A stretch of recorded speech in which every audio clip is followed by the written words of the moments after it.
Like, Bro, look at your fucking hair. this is fucking out of control. Look at your fucking hair, bro.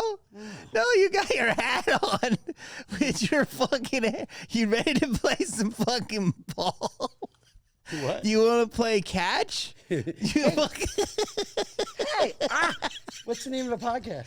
I hate to break it to you. Hey, Jamie, I hate to break it to you.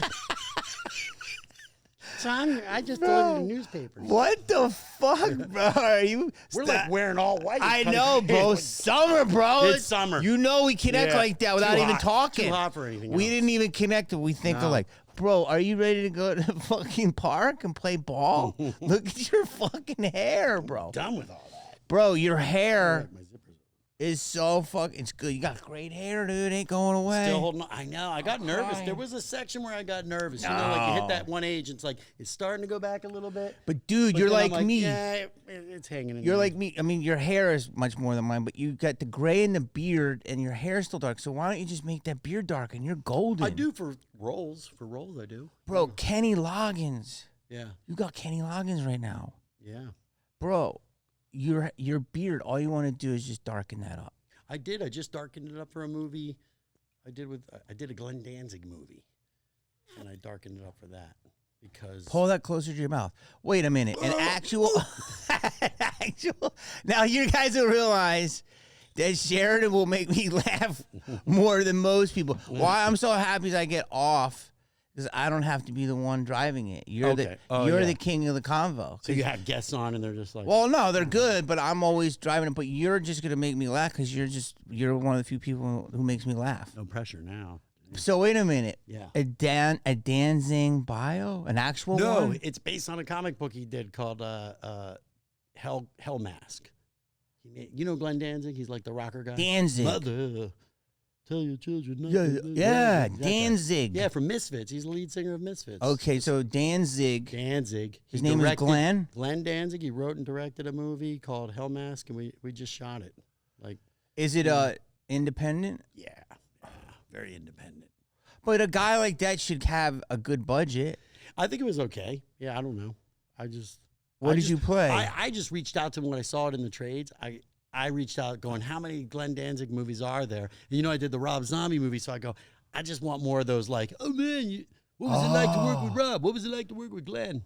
Yeah. You know, Glenn has that great voice. You know what I'm talking about now, right? Yeah. It's like he's kind of like an Elvis-y voice, you know. It's like, but he sounds like a Muppet in real life. No. Yeah, he's like, hi, I'm Glenn. How are you? I'm like, that's not who I was expecting. No, he doesn't. Yeah. No, he doesn't. Yeah, I swear. Yeah, we're gonna do a thing here, and Oh my and I was like, and I guess that's what gives him that great voice, though. You know Wait what I a mean? minute. He does. Yeah. So how he does. Hey, Glenn, you want to go to Trader Joe's? Yeah, I can get some kitty litter. Yeah, I'm gonna do it. Yeah, I'm short on some kitty litter right now. Anyway, I was talking about No, how do he you want the character? doesn't. Let's just do the character way it's written. You know, yeah, it has a little bit of a voice. It's like a weird. Is that how he talks? Yeah, it was like in a weird voice like this. And he's from New Jersey. He didn't have like a Jersey accent or anything. He was just kind of normal. He was a normal guy, but he had a Muppet voice. It's kind of a Muppet voice. Oh my gosh, dude. Why? I don't know. I didn't say anything. I was like, oh, yeah. Bro, you're an hour. You know how And now, wait a minute. how much I love you, bro? You're an hour and 16 minutes late. Most people would have locked the door. First of all, But you are coming from I'm always late. To Mick. That's true I'm about always you. late. I really should just always say, Dude, I need to plan better. I'm terrible with the time space. when we used to planning pitch thing. projects, Oh my God, yeah. we would go to like the NBC Universal building, and we would you have Sci-Fi, and then if it didn't work there, we would go to Lifetime, Yeah. and then we go to A&E. We'd have like 4 pitches in a day, Yeah. and we go from floor to floor, Right. and the pitch would be at 11, he'd be up 11:30, and I'm like, dude, I'd walk in. Sometimes I I'd would- walk in. oh God, I'd be so mad at you, and you were like, And then I would dude. change the subject. I'd Yeah. walk in and be like, yeah, Like, we're pitching like a ghost psychic show, and you'd be like, "Well, man, you know," but we would get through it because you'd make us laugh. What was your favorite one? Of all the projects, Yeah, that didn't go. Because Parental Payback went. That was a great that was we did a pilot, Parental Payback. Yeah, we we should did a show it couple. here. We did a few Judge pilots. Jamie, we had Judge that stuff. Jamie, that was good. You know? that was great. That was classic you. You know what I mean? It was like It was me. yeah. There was a group that you found after Workaholics blew up. You found another group. Yeah. And we sold it. Here's how I knew it was Schlub Life. Schlub Life. So he found a group of comedians. Yeah. He used to work with me, and he went out, and we signed the rights to them. Improv Olympic or something. I met them at. Yeah. And you said these guys are going to be the next Workaholics. Yeah. And we shot the pilot. We shot it. Went It was to- great. We went. Little thing. We shot a little demo. Yeah. Then we went to Comedy Central. Mm-hmm. They bought it. Yeah. And here's how I knew things were changing for me in Hollywood. They paid me the money, and they said, "We don't want you involved at all." Mm. And I said, "Well, what do I get? You Wasn't get a very happy company about that. fee. Yeah. You guys will get EP credits created by. Don't ever call us again." Yeah. Like that was crazy. But then the show didn't go. No, it didn't. Didn't go. They've had other little stuff, and the one guy, he ended up getting cast on SNL, Yeah. and then he just made a movie with Paul Rudd. Did you see that one? It was like Friends or something like that. No. It's like a little weird horror That's movie yours. where he's like a creepy friend that moves in, and he's like a stalker. You know what I mean? Bro, pull it a little closer. under you. Robinson, Tim Robinson. Okay. Tim Robinson. See, the thing is that you and I have discovered we're good at seeing things early. Yeah. And it's a matter of, like you just said, you came in here and said, when we took a pitch with Netflix, it was me, you, and Ted Sarandos. And Right. we had a slate of stuff. Right. And I don't know, he just was like, it was too early. They were going through a weird money crunch. It Yeah. was like they spent all that crazy money. Yep. And it was 2.0. Yep. Remember Netflix went down a little bit. Beverly They Hills, we almost went to out that of office. business. Right. They had a little office in Yeah. Beverly Hills. They expanded too big. They almost went out of business, kind of thing, because they weren't making any more.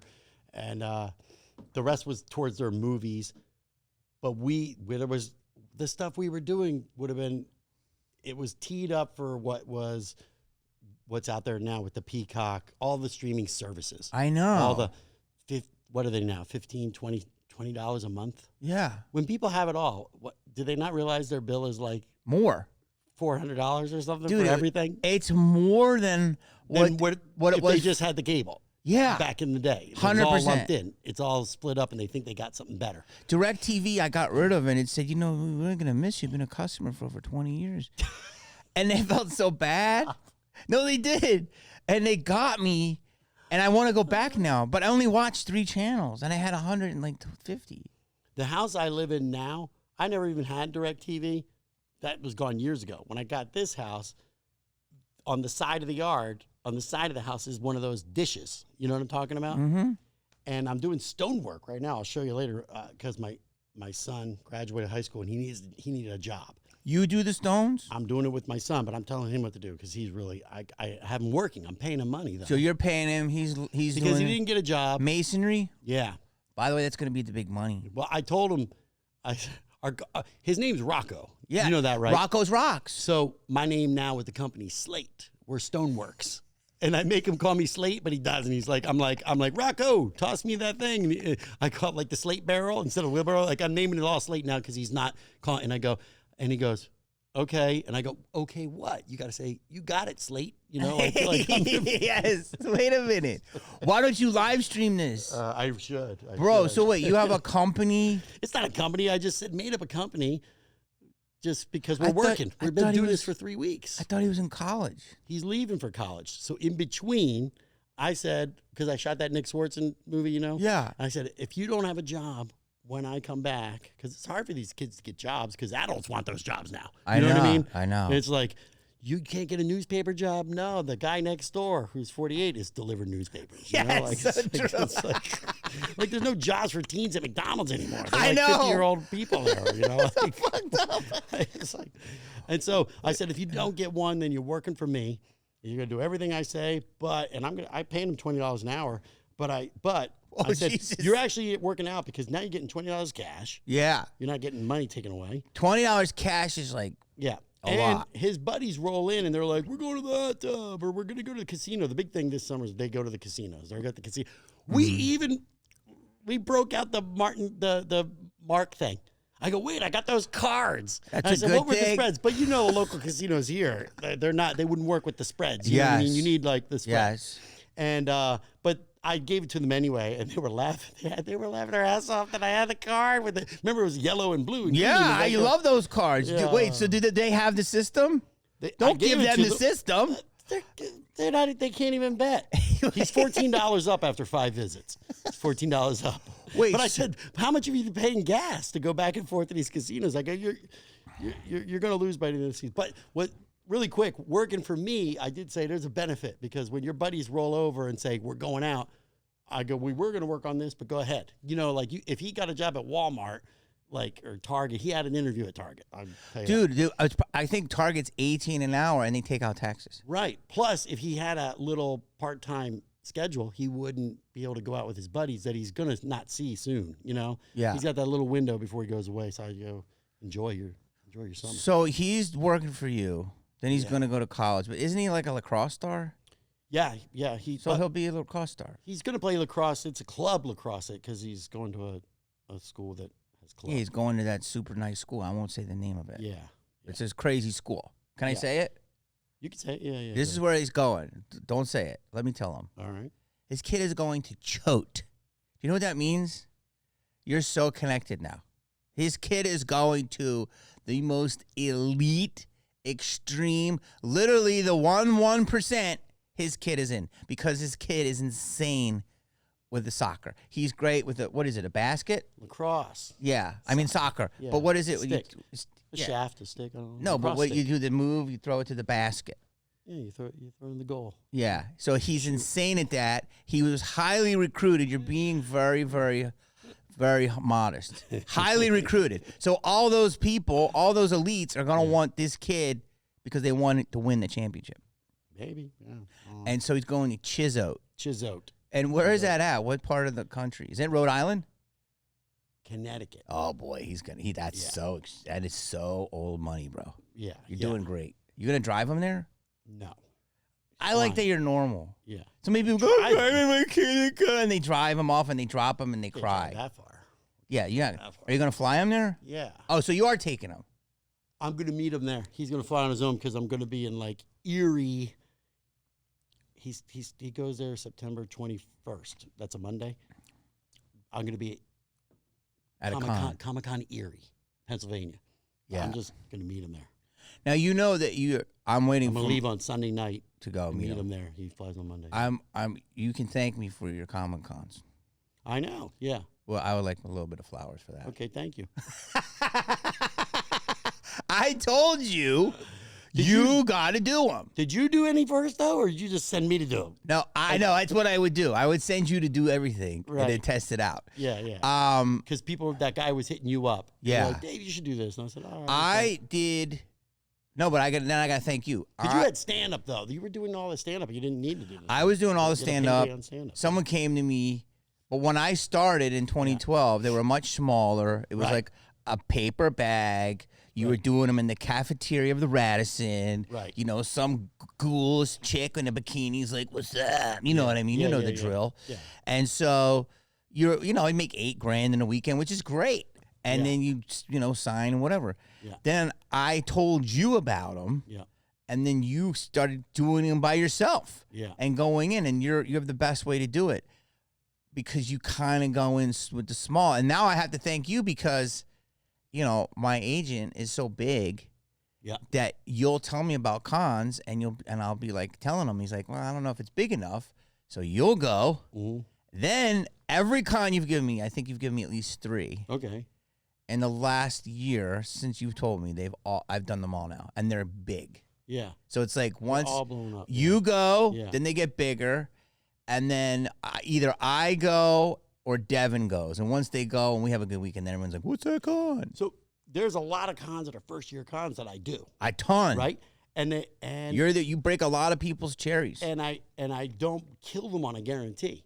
At all. Smart. And I tell them, I say, the only reason I'm not doing that is because I want you to do well. I want you to build and do more, and I want you then to bring me back. You know what I mean? Same exact thing that Sean does. He's smart. Yeah. Never get a guarantee. Right. Don't break the con. Don't, make sure your client can meet his expectations. Yeah. Everyone's happy. It's a symbiotic relationship. You know what I mean? It's sort of like if I want more cons to go there has to be more cons. So I want to help them, build. Bro, what's crazy is that you're now really doing it. Yeah. Because what you're doing, what's crazy is, okay, I heard when Skeet started, I have to ask him this, but I heard he wore the shirt. From like the bloody shirt? Yeah, like I heard like he wore the Billy, which is crazy because now he doesn't even have to show up. I mean, he barely shows up, and his line is he'd have a bigger line if he wore no shirt. Yeah, he doesn't. Yeah, I mean, he doesn't. I don't know if he can fit any more people in his line, but yeah. So, but then you have been inspiring me because I remember his story. Yeah. But I have to ask him if that's true. And you now go with the whole vacuum cleaner. Yeah. You go. I got the vacuum cleaner from the movie set. So is it the actual vacuum? Actual vacuum cleaner. So in the scene, a vendor got me who does like prop auctions. Okay. And he saw it, and he said, "Do you want it?" And I said, "Yeah, try to get it for me." And I said, "But don't spend too much." And I don't know if I gave him a price. Like if it's more than this, I don't want it. And then wait. So go me. back. Yeah. So you got the actual vacuum. How did you get it? There was a vendor. So in the movie, your guy gets sucked off by a vacuum. That's right. Okay. Yeah. In the first movie. Yeah. And then it's been a while since I've seen the first one. Years later, there's a vendor that basically does the websites where he sees auctions, things from movies, props, this and that. And when Miramax remember David that worked there? Which one? Weinstein Company. Oh, Glasser. Yeah. Remember how it went from Weinstein, Miramax, that was sold to Disney, and there was these liquidation shit. Yeah. And he saw like liquidation, scary movie, furniture, and it was in with like a blender, a lamp, and he said, "Hey, this is just furniture. This is like a couch, like they were just trying to get rid of stuff out of like a storage unit or whatever, and it was the freaking vacuum." And he goes, "You think that's yours?" I go, "Of course that's mine. Like look at it. Look at the photo. Like it's like there wasn't another one of those lying around, So wait, so what happened? How did you get a hold of the guy? No, he got a hold of me. He saw me at a show. He was a vendor. He came up to me at a show. So he said so he bought the vacuum. He said he said I'll try to get it. It's like an auction. It's like an online auction. I said don't spend too much. And he goes, "How much?" I think I told him like no more than 200, please. Like I don't want to spend 1,500 on something stupid. And he texted me. He said, "Damn, dude, I tried. I didn't get it." Right. And I thought, and then I went, "Oh, that's cool." Then I went to another show in Nebraska called the Ocon in Omaha, Nebraska. It's actually not in Omaha, but it's Omaha, Nebraska.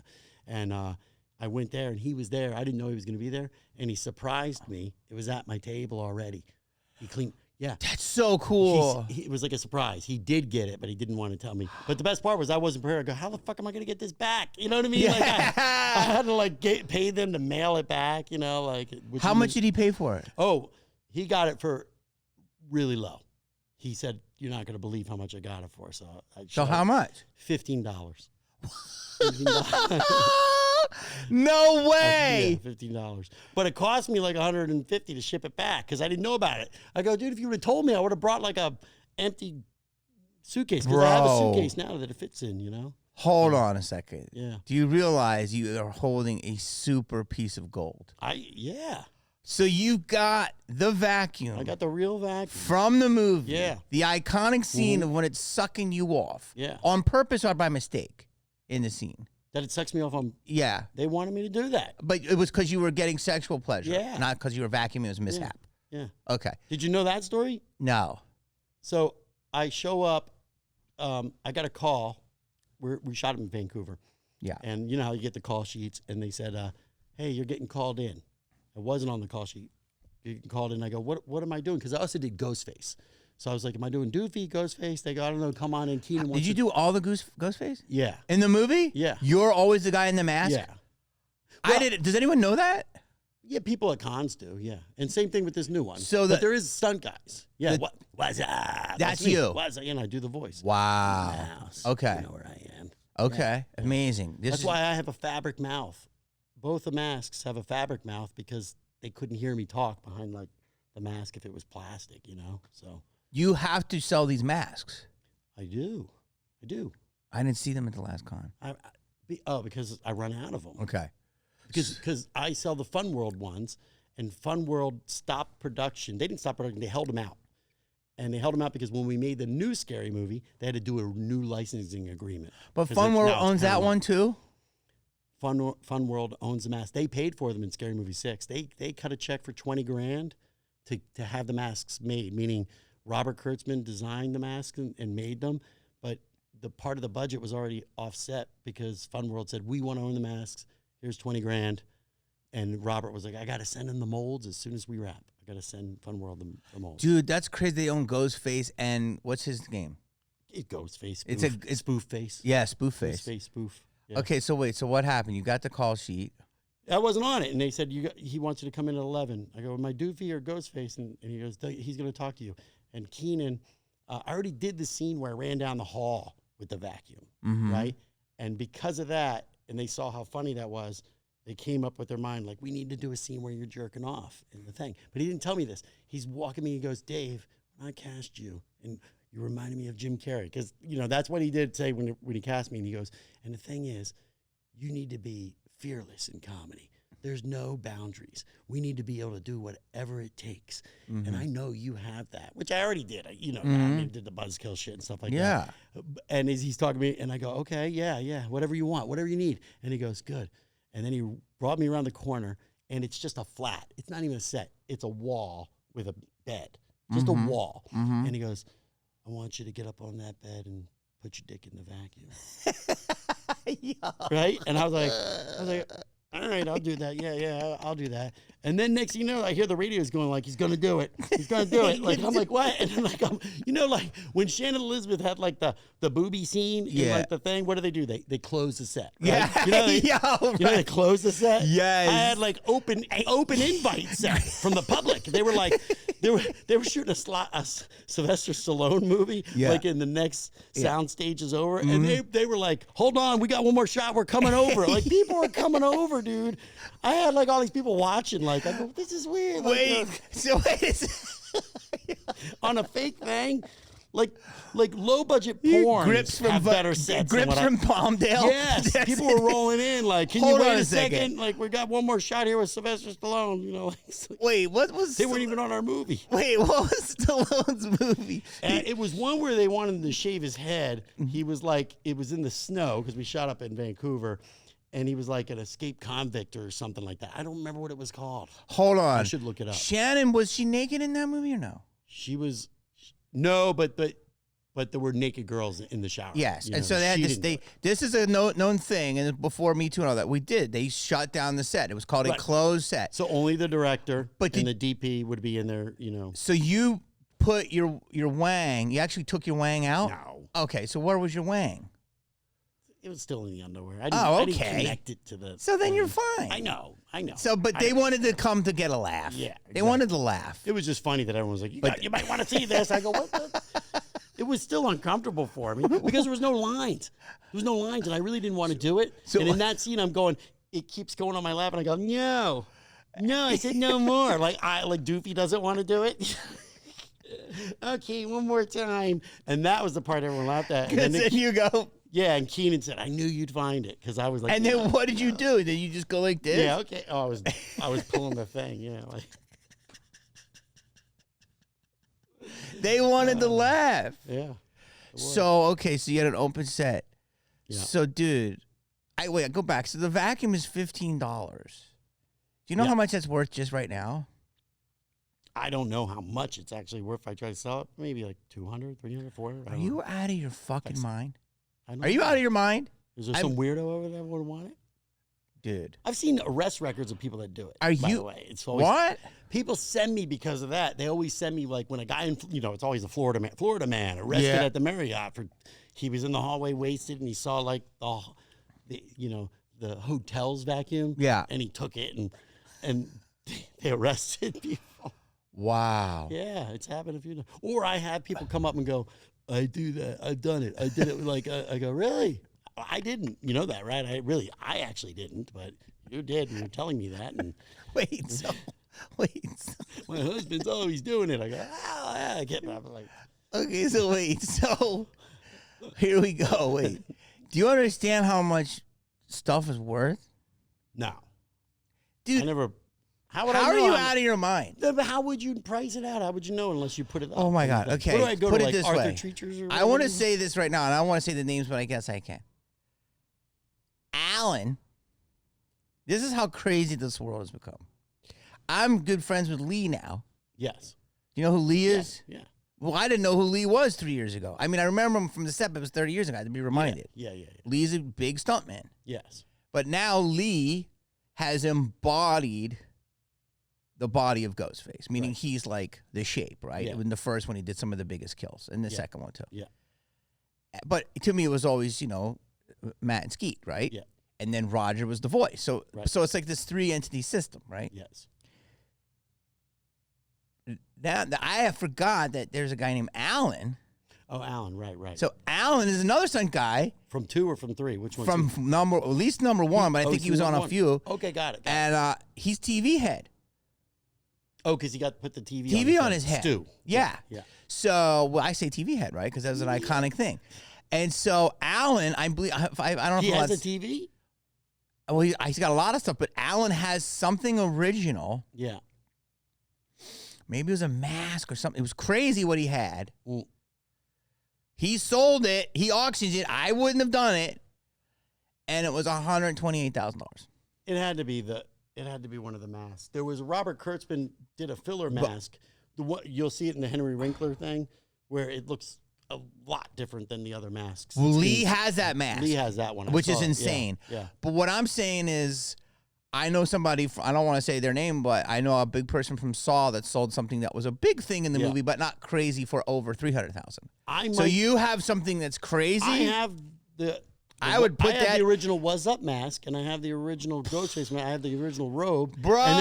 And then I just picked up the original robe that I wore in this one, bro. Hold on, the woman was in Europe, Ariana. She designed it, and her husband was home. And I go, can I come up Friday and pick it up? Because she said, I'll give it to you after the movie's out. And she was just at Comic-Con San Diego, and she brought this Comic-Con San Diego and had it on display. Then she said, my husband put it out on the side of the yard.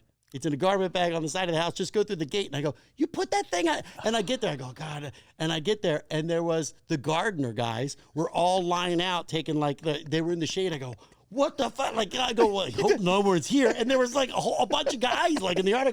I was thinking the guy was like, I'm using it as a pillow or something. Yes. It was there though, and I put it in my car. So did she charge you? No. I love this. No, yeah, she gave me the robe, and I got the mask. Bro, the original What's Up mask? I had that one too. Yeah. Do you know how much that's worth? I don't. I'm going to tell you right now. Yeah. Right now, $15,000 more for the What's Up one. Can I get some moans from the back room? I am not Scream. It's not Scream, bro. You're sitting on $1 million hold. No, I'm not. Yes, you are. Take that fucking mask and put that shit in a crazy ass locker. I know where you live, and I'm not going to tell people. You were saying don't sell it, so do not sell shit. I'll buy it all from you right now. You're wrong, because here's the deal. The Scary Movie masks are 25 years old, and there is a lifespan on them, dude. They're they're not made of a material. They're what we call screen worn. Yeah, but I might want to sell those before they become angel dust. You know what I'm saying? Right now, I'll buy them. Oh, we can talk after. Right now, I'll buy them.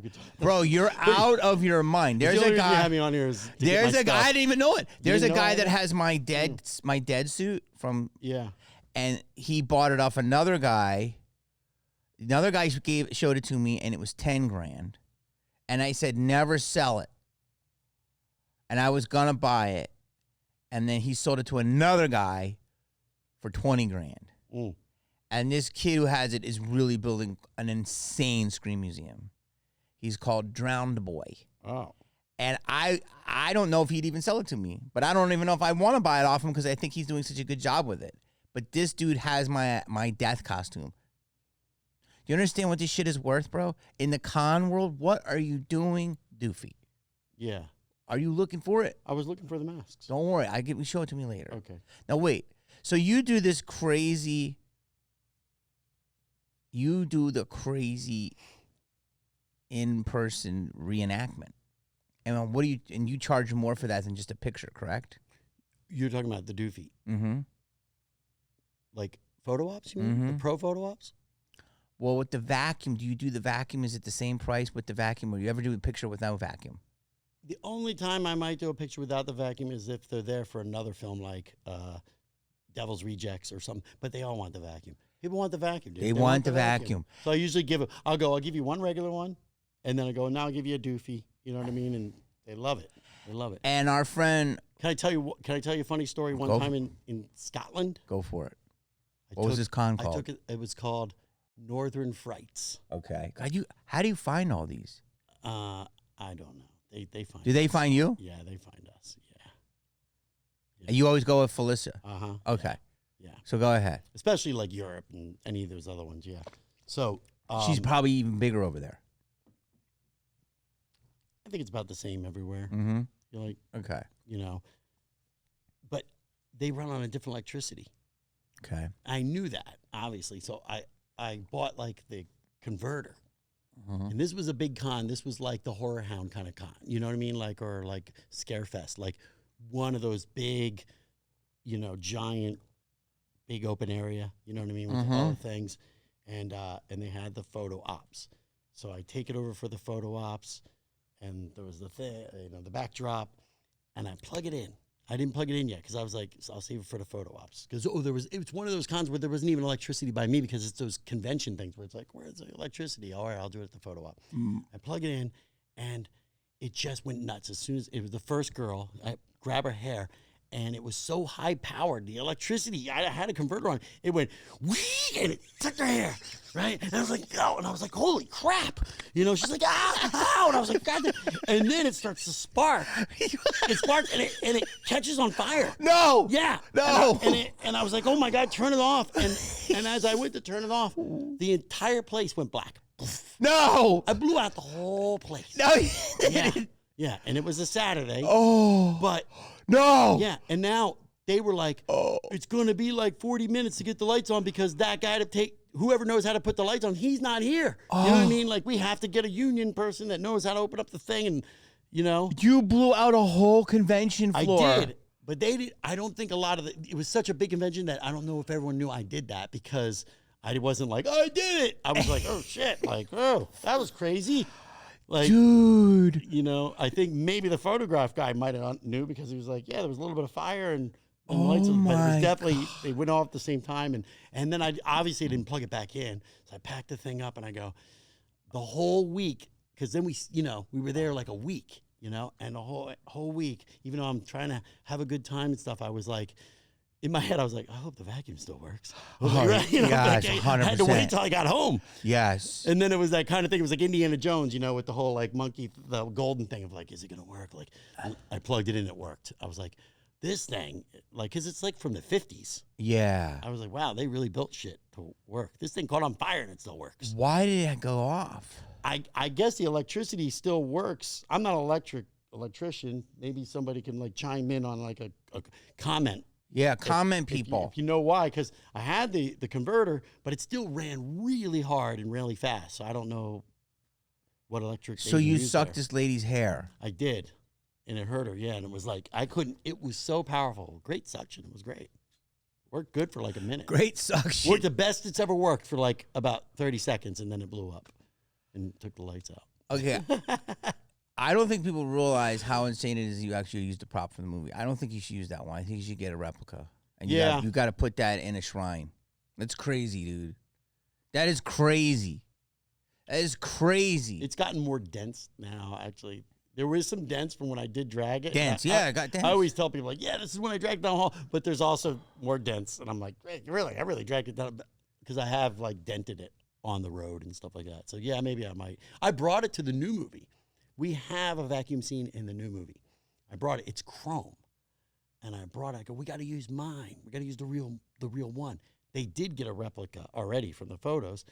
And they already they scuffed it. Or they even painted it down. Like, they painted it a different color. So, because, they didn't want the reflection with the cameras and stuff. Mm-hmm. I guess in our first movie, no one give a shit. So this one was like, and they go, the only way we'll use yours is if we let us dull it down. I go, you're not going to dull us down. I didn't want that. No. So you used theirs? I used a different vacuum. So you should get that one too. I should. Hold on. You did the first one. Were you in the second one? I was only in the first and the last. That's the way I roll. So wait, There was. how come you weren't in the second one? Was there a role for you? There probably was. They didn't bring Doofy back. Wait, so did you audition for talked to Marlon, Did you though, audition for the first movie? I met with Keenan for the first movie. And you were hot off of. Did you already have your Frank McCluskey before or after? None of that. No. So what did you have? Buzzkill? I had Buzzkill, and that during Buzzkill is when I met Mike Judge. Yes. And then Mike Judge wanted to develop a movie with me based on another character I had called Stewart. Yeah, I remember we Stewart. We took that to the Weinsteins. I read for Stewart. You did? Okay. Yes. A couple times. We were working on that. And then they were about to make it. We were like... You were Stewart. Everything was put together. And then Harvey and Bob Weinstein said, we're not going to invest money in this guy. He's never done anything. Let's put him in another movie. Because they were all hot on the 3-picture thing. Yeah. They signed me to a 3-picture deal. They did? Yes. Off of Buzzkill? Yes. Off of, Mike bringing me in. You know, Mike Richard brought you Link, in. Buzzkill was before Jackass. Yeah. People don't realize this. You started, I think it was even before Tom Green. Yeah. Yeah. Before any of it was before all of it. All of it, yeah. Yeah, 100%. Yeah. But So it all flew together. Yeah, I mean, so you did Buzzkill, got hot. Mike loved you because Yes. you was doing Beavis and Beavis Butthead. and Butthead. Because I know how much you and Mike get along. Yeah. And so... And we took that project in. It got up and going. It was about to go. And then since they already had me signed to a 3-picture deal, their 3-picture deal, you had the same thing. They give you a little did money. Like Boiler Room probably under it. Mm-hmm. And I know like Ashton Kutcher did like Faculty and... that one with Tara Reid, the boss's daughter. There was a Jesse James. It was a cowboy one. Yeah. Texas Rangers. Mm-hmm. 40 like days, that. 40 nights. So the bottom line was they said, we will use one of your other picture things. We want you to play this Doofy character. Because one of the executives, I had a character named Chip. I already had a character. That was Doofy. It was Chip. Mm-hmm. I made a couple short films. They watched that and said, he'd be perfect for Doofy. Keenan just needs to approve it. So I went in and met with Keenan. Yeah. And Keenan loved you. Yeah, I went in as Chip.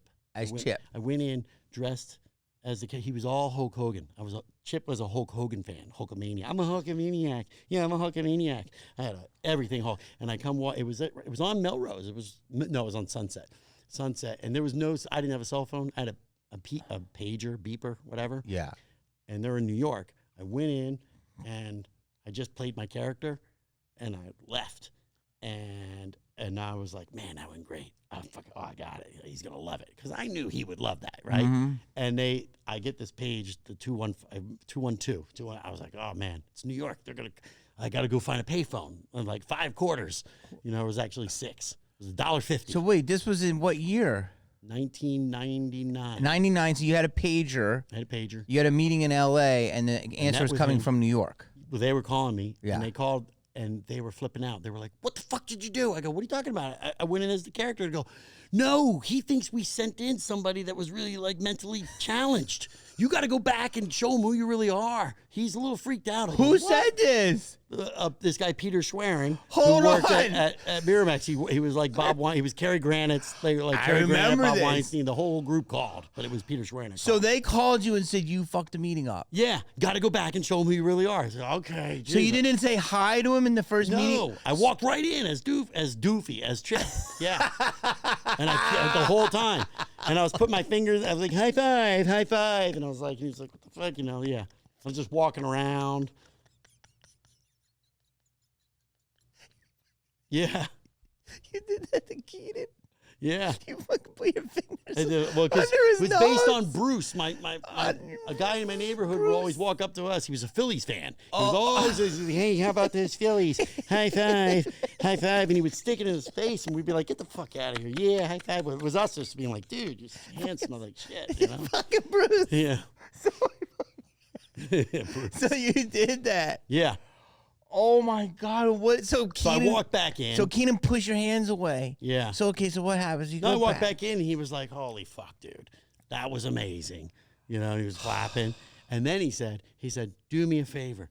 We're going to do a table read in a week and a half. I want you to come again, full costume, and stay in character, right? Wow. And I stayed in character the whole time. And then all the girls, Anna Faris and Regina and the women we're all like scared. You know what I mean? Like I was like getting nicks and they would like move over a little bit and they got a little nervous. And then Keenan was like, Dave, show them who you really are. And they were like, oh my God, that was great. Oh my God, I was freaked out that this was going to be the real guy or whatever. And then they went, do us a favor. When we go to set, show up in character. Oh my God. So everyone's going to the next person. And that one was, then I was like, okay. And I did that. And I'm like, I can't stay in this all day. I had to stop. You know, yeah. Tiring. Yeah, it was too much. I can't. So you did it for yourself. Yeah. Then Keenan said, please do it for the table read. Then Yeah. all the cast said, please do it to the cast. Yeah. Why the crew and stuff. Oh my God, it's so funny. But I did do it. This is John Abrams loves to tell this story. We shot on Victoria Island. Yeah, I know it is. And because that's where the high school was, the exterior high school. And so we took a ferry out there. And I thought it would be funny to grab one of those life preservers. They're underneath. They're always in the benches. You know what I mean? Like where you're sitting. Yeah. Put the life preserver on. Wow. And I was doing Doofy. I'm like, you're going to drown. You're going to drown. Right? And everyone's laughing. And I was just goofing. And then one of the crewmen came up and was like, are you okay? I go, yeah, I'm scared. I'm going to drown. And I didn't want to say, I'm only messing around. You know what I mean? Yeah. So this wasn't like, I did not want to commit to character, but I didn't want to get in trouble. Yeah. So I just kind of like thought he would walk away. And he goes, we're not going to drown. How about I take you up to meet the captain? And I went, okay. Wait. And I walked into the captain's thing, and there was like the big radar thing and the thing, and he had a coffee cup, and it was an hour and 15 minutes more. Oh, no. And he was like, yeah, you could stay up here the rest of the time with me. We're fine. I go, okay, yeah. Yeah. And he goes, you want to steer the ship? Yeah. Like, I'm like, okay. Yeah, like, Character the whole I was time. like, God damn it. What did I get myself into? Bro, you had to stay in character. I did. Because the long, you know this, from you know this. The longer you take something, then I dug myself a hole. I know. You know what I mean? Can't break. You got to just commit. Yeah. Oh my gosh, it's so funny. Holy shit, dude, is that funny? It was funny, yeah. Wait, when you know what's great about that movie is it just cast. Then I know that they get a tugboat. That's what I know tugboats are about, because I'm like, I'm doing it. And he's like, not now, because the tugboat's going to come and they're going to take us in the rest of the way or whatever. That's how you know about tugboats. Yeah. You learned. But also, the thing, did the life preserver then become part of the movie because of that moment? No, I don't think the life preserver's in the movie, is it? I thought it was. No. I thought I saw you with the life preserver. No. But it's epic. People like Abrams and Lachlan. Dude, here's what I love. Talk about it. That movie just cast great people. Like you, Abrams, Lachlan. I mean, just three of the funniest fucking people. Yeah. Regina, Anna. I know. So far. But like Marlon. Sean, I mean, Keenan really just hires the best of the best and just lets them be. Right, yeah. I mean, like, seriously, like, the fact that you, Lachlan, and John are in it. I learned a lot. I mean, the one thing about him as a director, and this is the way he was apparently on Living Color and all the other stuff is, and because he would show up, he would be the last one to show up on set. Who, Keenan? Yes. Last one. He would not show up until they called and said, okay, we're ready to roll. Because he didn't want to waste time. But he also said, this is what I pay everyone for. He said, you're the actor. I pay you for the job. That person setting the lights. Yeah. That I hired them. They're a professional. I want them to do their job. Yeah. You know what I mean? Yeah. Et cetera, et cetera. And he said, if I could try to control stuff, I'm limiting their own artistry. You know, like if I try to say, no, he should be wearing this, then I don't give the wardrobe person the opportunity to bring something I wouldn't have thought of. You know, so good, dude. Yeah, it was pretty smart what he does. Dude, that's so he encouraged good. us to just do whatever we wanted because I'll tell you when I don't like it. You know, it's the same with Judd. I've never worked with Judd, but everyone tells me he just hires what he likes and you do it. That's what like David O. Russell does, man. When we did Three Kings, he just let us be. Half of the scenes we did were improvised. Where did you guys shoot that though? We shot it in like Glendale, Arizona, or Gilbert. Yeah. But we were supposed to go to Saudi Arabia, but it was too hot. Over in our desert, basically. Yeah, we shot in our desert. But me and he would say Mojave. But he would say you and Nora go to dinner and just keep improvising yeah, we did, and it was awesome. It's like, dude, how different. I went in for that movie. Yeah. with Mary, who did this movie, Vernew, who really is super artist. Mary Vernew is one of the biggest casting directors in Hollywood, and also super. She gives people breaks in Hollywood, and she also is super artist friendly. Like, and she'll bring you in, and she's like, "Well, if you're gonna get Jamie, you're gonna get the Jamie thing, and so you know, and it's like you're gonna get Dave, and if you want to adjust him, that's how you do." So, and when we went in, I went in, and it's like CAA, right? The big company's supposed to have all their stuff together, as you know. And David, I met him 3 Kings. I'll never forget it. It was one of the greatest experiences. I went in at like 6. And the bungalows in Warner Brothers. And I was about to read, and he goes, what are you reading for? And I'm like, oh, this is private. And he's like, yeah, Spike Jonze already doing that. And I go, what are you talking about? He goes, yeah, Spike's my buddy. I told him he's getting that role. And he goes, do the other role. And I go, I prepared this one. He goes, go out there, go do it, come back in 20 minutes. So I went, I did it. He's like, you know what? No, try the other role. So then he gave me another role. I did it. Went. He says, think of an accent. I'll never forget this. I'm taking a leak, and it's like 7:15. He comes in, and he comes next to me, and I'm so focused I didn't notice him. And then David did? Yeah. And he goes, Psh, and he's like, accent coming along good, pal? And I'm like, yeah. And I was like, it's going to be ready soon. And so I stayed out there. And I worked on it, and like at 8:15, I went in and I just did it. And he's like, "Do it again, or try this.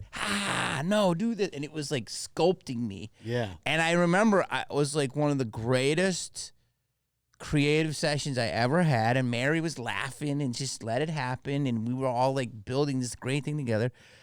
And I think I left. I remember. I never left an audition that late. It was like 8:45. Yeah. And it was amazing. And man, got the call. I got the role. And it was like, that's what... I think you already had the role. They were looking... They were wanting you to be in the movie. They wanted me to win. They wanted me to win. 100%. But that much effort? Like, dude, back when we did it... Because there's no way you could do that with everybody. No. I could do that with everybody. No, but I do feel like Ben Younger, Tony Scott, Frank Oz. Yeah. You go in and your agent sets you up nice, but they shape me. Yeah. They shape me and say, try this, try this. Now, maybe they only do it for me and you and Scotty Kahn and Jake Busey and, Matt Lillard. But I feel like there was way more creative sessions then, as opposed to the bullshit that it became. Well, now they do everything on fucking tape and stuff. I know. That, which I barely ever do because I don't. No, why would I do that? Fuck it's like that. I couldn't even say, you want me to go tape something, spend time to do it, and don't even know if anyone watched it. You know what I mean? Dude. And then what if there's adjustments and all the other stuff, you have to read the room a little bit. To go in, exactly. And for anyone watching this, half of the shit we get is because we have fun with them. We make them laugh. You're adding your own stuff. We tell stories. Some of these guys want to smoke a cigarette. Right. Wait, is there somebody out there? Okay, good. Cameron Crowe, did you ever audition for him? Yeah, I had a great audition. He's like that. Bro. Was he holding the camera and doing all the cameras? Like these guys. I walked in, he was like filming me. David does that. Yeah. Baz Luhrmann does that. Cameron did that. Dude, I read for Bob Sugar like twice. I mean, Jay actually destroyed it, knocked it out of the park, but I was like, wanted that role so bad. Bob Sugar. So did you audition for the Stewart movie? Yeah. Because they took it away from you. Yeah. And then I went in with Christine. I think it was Christine Sheeks. Okay. And Christine put me in Boogie Nights, and I couldn't do it because I got as good as it gets, and it bummed me out. And I have all the tapes too. I'm probably on a tape. Because I'm. I remember they were like, because something happened. I know with I've got Ashton Kutcher on a tape. Ashton auditioned. auditioned Stuff. I got like Andy Dick. But we got to put all these out. Ron Livingston. Ron Livingston did it. I got them all, dude. I got it all on tape. I'm like, because they gave me all the stuff after the thing. They're like, here you go. Here's everything back. You know what I mean? Like. Wait, I have to tell you this, and then I want to go back to this. That session I just told you. It's VHS though. I don't have a VHS player. I gotta go get one. We'll get you one. Yeah, I know. That session, along with this session, was one of the greatest sessions I ever had for a movie I never got, which was I met on Mike Judge. Yeah. And I met for Office Space. And I read for, was it Michael Bolton, the lead role? Okay. I never laughed more harder than an audition. We went back and forth. I was there for like an hour just laughing. I'm like, this is going to be great. It was like this cool independent. I think Paramount was making it. Yeah. They called and they said, you know what? He's going to go with the guy that he always goes with, that he really loves. That guy who's, I forget the lead of that movie, but he's great. He's a great actor. You were talking about the one that was rapping? Yes. And then like, oh, shit. Michael Bolton. Yeah. I think it's Michael Bolton. The character's name was Michael Bolton. Well, his real name is, yeah. I forget his name. I'm sorry. Was he from Mad TV? He was on Mad TV. That's right. Yeah. Funny. And like so many funny people in that movie. Yeah. And but Brolstein. I just texted someone about the TPS reports today. What TPS reports? That's in the movie. It's like the TPS reports. It's a big thing going on. What's TPS mean? I don't know. They were like, it's a big thing about the TPS. Did you do the TPS reports? No, I didn't do the TPS reports. I saw that trending. Yeah. There was something about TPS. And I saw with the Phillies trades that was happening, all the stats were like WTRs and the thing and OTZ. My friend was sending me, and I go, I didn't get that on the TPS reports. Like that's so funny. Yeah. So I go in, and Brolstein calls me and said that he loves you. He's going with this. With the other guy, they've worked together, have a lot of history together, King of the Hill and different stuff. Yeah. And I was like, no. Like, they're like, yeah, but he loves you. And I was like, no. And I was like, went and had a smoothie, and he go, but he wants to offer you this other role. And I was like, what? And he was like, Flair guy. Flair guy. Yes. Oh. And he's like, at the Bennigan's. He's like, Flair, I'd like to talk to you about your flyer. Right. You know, and it's the scene with Jennifer Aniston, and she doesn't have enough of her buttons on. And he's the manager. And I was so mad. I was like, no, I'm not doing that. Like, I fucking want that lead. And they're like, well, it's Mike Judge. And I was like, I know, I love him, but... And I didn't do it. And I'm a little bummed because even though it was one little scene, it's just with, Jennifer and him. Did he want you to be the guy that does He have wanted all me the to flair? be... The role that he ended up doing, he wanted offered you to be the manager. The Flair, of him. manager, yeah. That's funny. It's like, I wonder who got that role. I guess I forced Mike to do it. Yeah. Like, but I really was... They're holding out for you. Like, he's going to be here. They're lying. And now he's like, I have to do the thing. Yeah. I guess I got to talk about your flyer. But he's so cool that I ended up doing a King of the Hill, which is crazy. Yeah. I played a hippie and was with Jennifer Aniston. So we ended up doing something anyway. Yeah. So it's funny because I started having this chemistry, and I was like, I probably should have did that because I had another one with her. But anyway, it was one little scene, and when you're the fifth lead in a huge $150 million movie, you know what your reps are telling you. Yeah. And it's like, fucking wait, we hold out. But it was before everything was everything. You were here, he just saw him here, and now he's on the cooking channel. Right. And so, dude. Yeah, now it doesn't matter. It's everybody's everywhere. Is that what you're saying? I blame Kevin Hart. In a good way, Kevin. Yeah. Because Kevin Hart. Right. He'd be on a Citibank commercial and on a Taco Bell commercial and on a show. Kevin Hart is... He'd be in the biggest movie in the world, and he's also on a Taco Bell commercial. 100% the hustler culture of hustler. When his movie came out, when he played The Garden, I saw him... I'll never forget this. I saw him in Vegas, and his movie had like opened to like $13 million, a stand-up movie or something. And I go... Bro, congratulations. And he was at the other blackjack table. Man, we play the Cosmo, that room. Yeah. And he was over there and goes, sickening. And I go, bro, it's incredible. I go, how much did you fund of it? He goes, like 80%. And I go, 80%? And he goes, sickening. And he just kept saying, it's sickening. Like how much money he was making. But he took the risk. Yeah. He did it. And it was like, and it blew up. And then like 2 weeks later, I saw him at the Laugh Factory. Like, he had the #1 stand-up, like, this might be the second biggest one after Raw. Mm-hmm. And he's at Laugh Factory doing a spot on a Monday. Right. And I'm like, what are you doing? And he's like, working it out, new stuff. Like, it's that. So he really put the whole town on alert of, like. Right. You can't just sit back. Never. Right. He's constantly thinking it's crazy, bro. Yeah.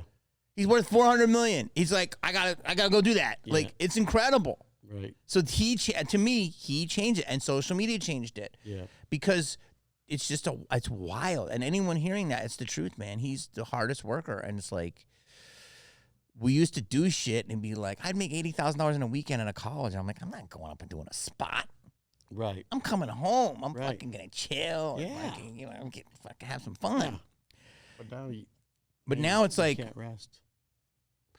because it's all about keeping up with the Joneses. Dude, this is so funny. So when you did the first Scary Movie, give me the little history of it.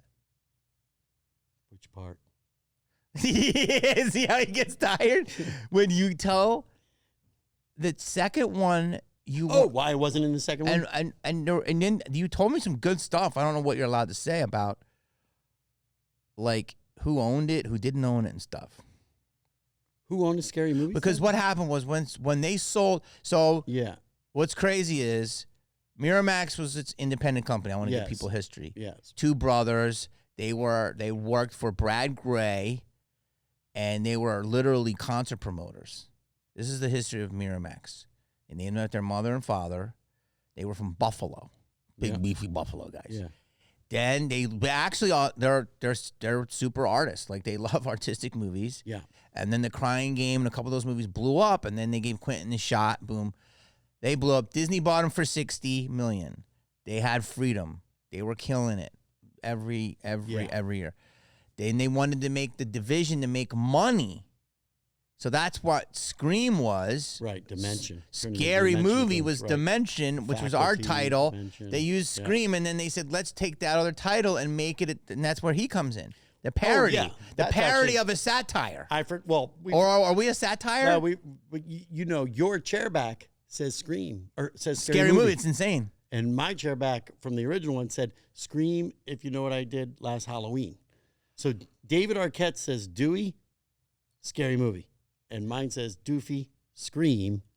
And then in little letters, if you know what I did last Halloween. So mine actually says Scream, if you know what I did last Halloween. Like Do you have that? Yeah. I have mine right there. Yeah, I know. I've seen it. And it's a Scary Movie. How sick is that? How sick is that? And then you guys David changed your name. Yeah. But the Weinsteins always loved Scary Movie. They were like, we like Scary Movie. They love that title. Yeah. Yeah. And so we got it. So then they get it. Yeah. Then all the shit with Harvey goes down. Before it does, they switch. The brothers break off. Then David, our friend who was an actor, David was in the BMX Bandits. He was literally like a character actor. Yeah. Becomes one of the most powerful men in Hollywood. The Weinstein Company, that blows up. Then they go down. He goes off and owns Yellowstone.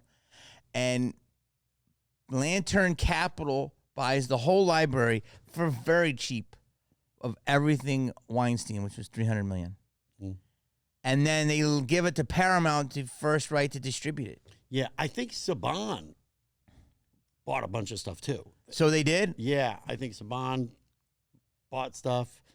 And then I think Saban's still involved. Okay. Yeah. Well, at least with the Scary Movie stuff. So the second movie, the Wayanses were out?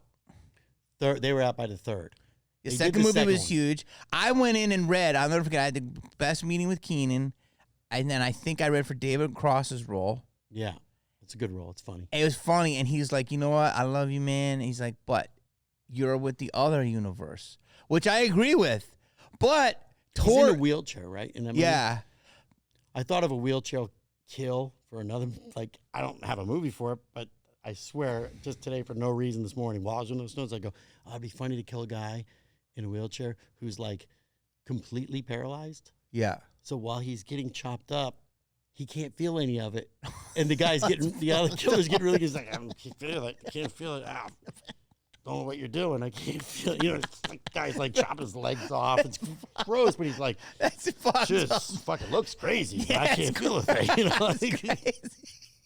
Yo, it's dark.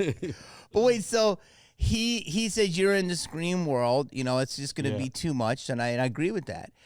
But there is crossover between, I know for sure, Tori. Yeah. And I think Jenny McCarthy. I think Jenny and Tori both share both universes, which is a crazy big thing to me. Yeah. And so then they're out of the second one. Then the third one was different, right? Third one was different, yeah. And the fourth one was different. They got out of the third. Yes. So they weren't. Zucker took them over after. Zucker, and then for the third. And then it became more like yuck jokes. Yuck. Nothing, Yeah. It just became more like just pop culture jokes. Yes. A lot of, so he did 3 and 4. Yeah. And so 3, 4, 5. Yeah. No, because somebody else did 5. We're 6. Oh, you were 6. Yeah. So how did this all come back for 6? Neil. Oh, well, okay. So very similar in a weird way. This guy, Mike Binder. Do you know Mike Binder? Of course. He wrote. Mike Yeah. is involved? No. He wrote a version. He wrote a new scary movie. And he brought it to Neil Moritz. Okay. Because they're buddies. Yeah. And basically Neil had his deal with Paramount.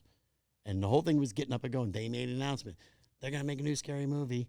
This was in 2024, like in April, maybe March. And basically it's gonna be a reboot, and it's gonna have the original cast. Okay. Right? So Mike actually wrote something which I never saw. Never saw that script. And do you know Jonas Barnes?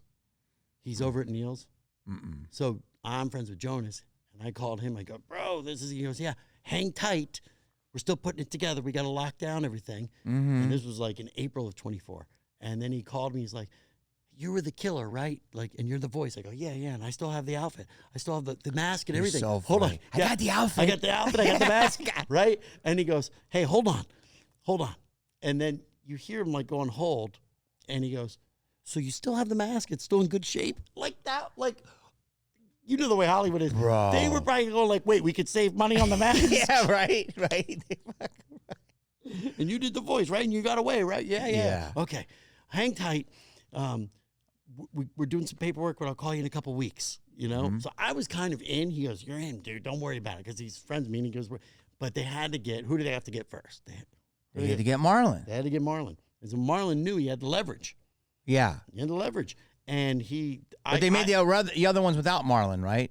3, 4, and 5 without. Yeah, they dropped out. Yeah, all the They lanes weren't in at all. because they weren't getting rewarded. So they wanted to make the new one with the But original. don't wait, during that time we went and made Haunted House 1 Yeah. and Haunted House 2. Yeah, you guys which did that. was sort of like our version, or I say ours, but it's like their version. I'm in them and give stuff to it, but it was like the Wayans new version of like, okay, we're gonna spoof some horror. Yeah. You know, without saying scary movie.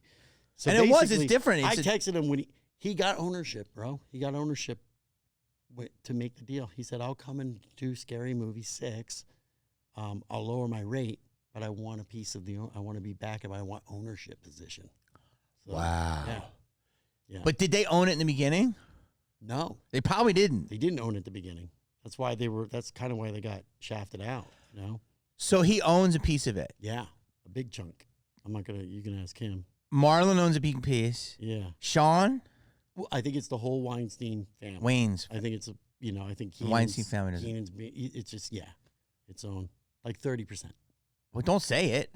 Jesus Christ. That's what I'm guessing. I don't know. Don't say it. I don't know how much. So wait. So that's amazing. I text him, I go, dude, you Putney Swope them. You know, you ever see that movie Putney Swope? Huh? Putney Swope. You ever see Putney Swope? What is It's that? a great movie. It's Putney Swope? yeah, Putney Swope. What's Putney Swope? Robert Downey Jr.'s dad directed it. Robert Downey. It was like in the 60s, 67.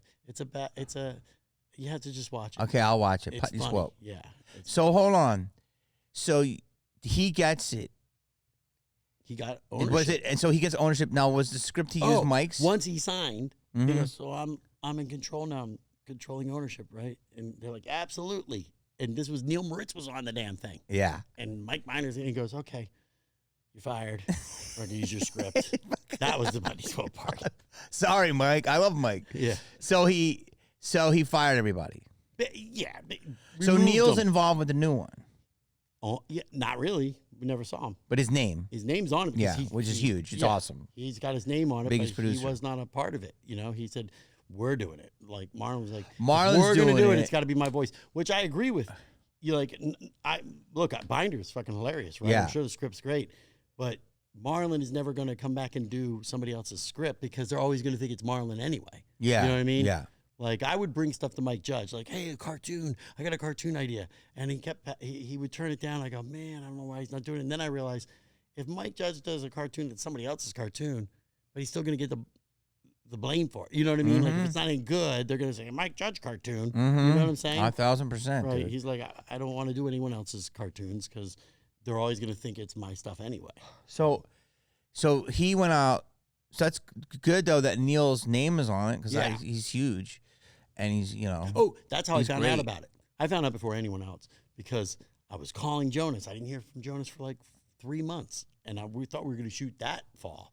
And so I call him up, and he said, I got to call you back. Okay, call me back. And I was like, man, he's never calling me back. Something's going on. He's never calling me back. He did call. He called back, and he goes, sorry, man. We've been dealing with a lot on this. There's finally some settlement on the thing. I know where we're going with it all right now. He goes, I got some good news. I got some bad news. What do you want to hear first? And I'm the guy who goes, give me the bad news. Right? So I'll give me the bad news, man. He goes, we're no longer on the movie. We're no longer doing it. And I was like, oh, that sucks. He goes, so what's the good news? The good news is Marlon's taking control of the movie. So that's really good news for you because I know he loves you. And I was like, that is great news. That's awesome, dude. And like the guy's not, he's like, I don't have a job anymore. They're not renewing my contract. You're like, great. Yeah. But wait, but they're still names still on the movie.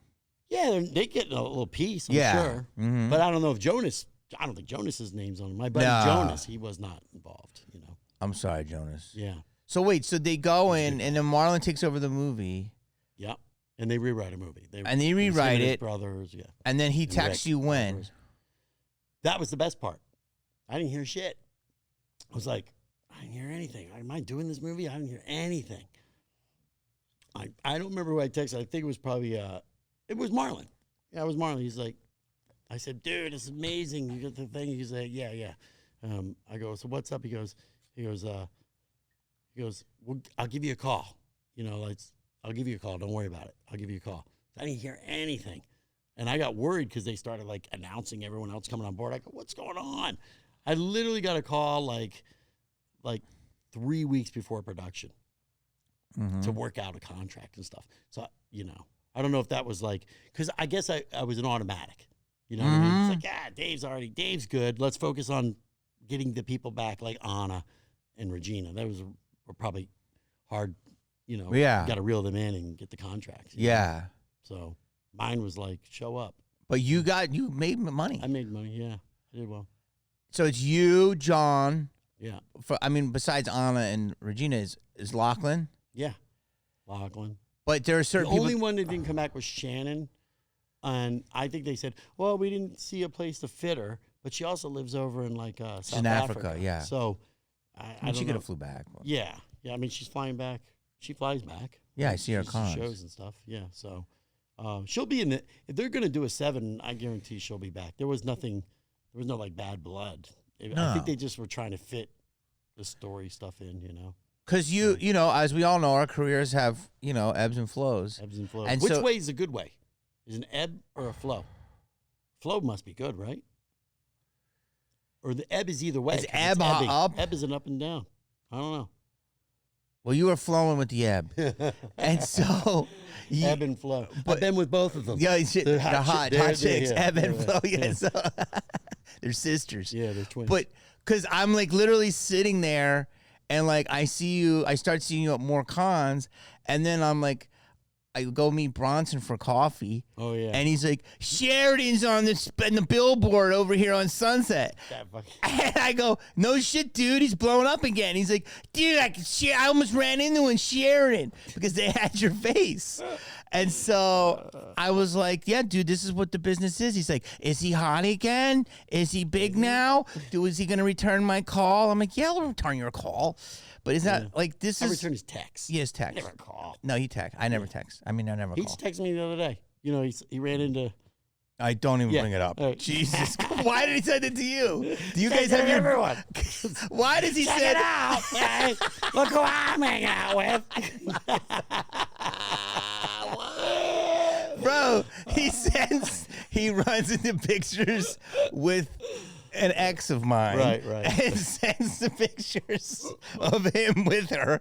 It's really funny. Yeah. He really follows her closely, doesn't he?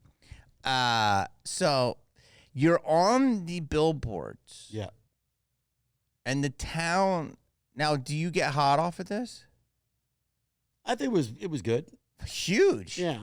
I mean, Nick called me to do that movie. Yeah. You know what I mean? Yeah. So that was good. Right. Yeah, but he's always been a fan of you. Yeah.